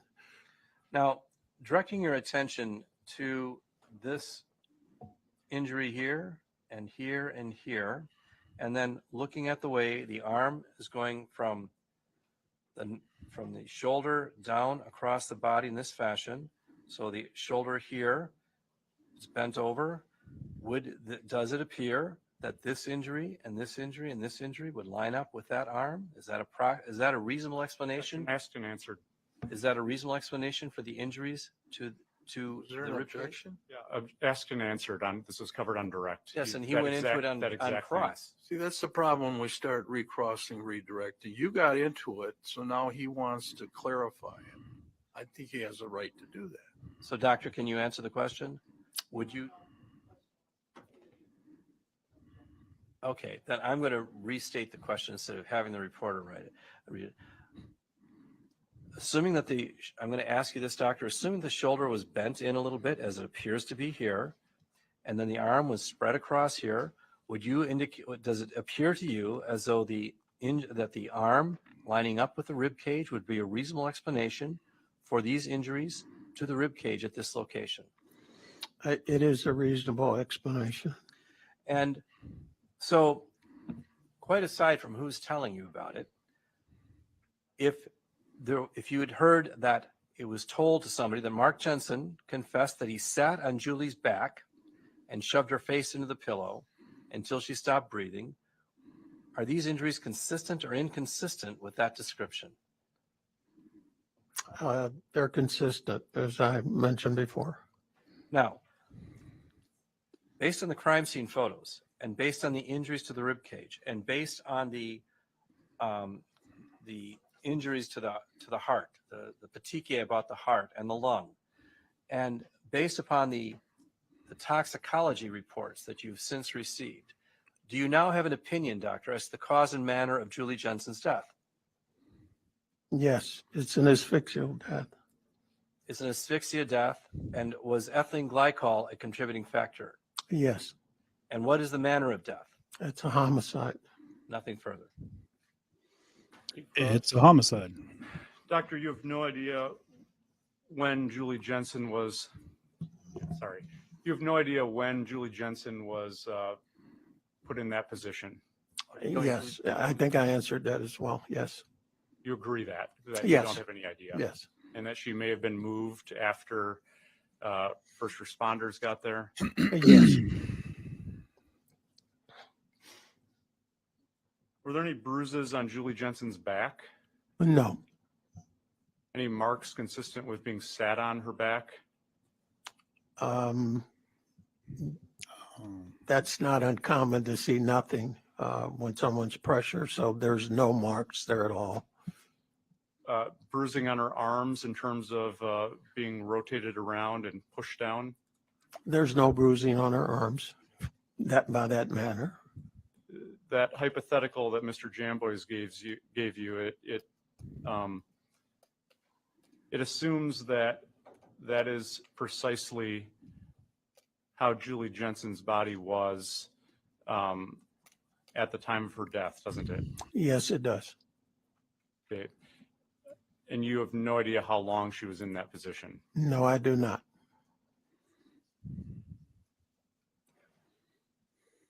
That's all. Thank you. All right, folks, 8:30 tomorrow. One more thing before you leave so you can make your plans. We are not working on Monday. It's a federal state holiday, Martin Luther King Day. So you can keep that in mind when you come back tomorrow. Thank you for your work today, 8:30. Have a good evening. And just like that. So, interesting situation. Not situation really, but excuse me.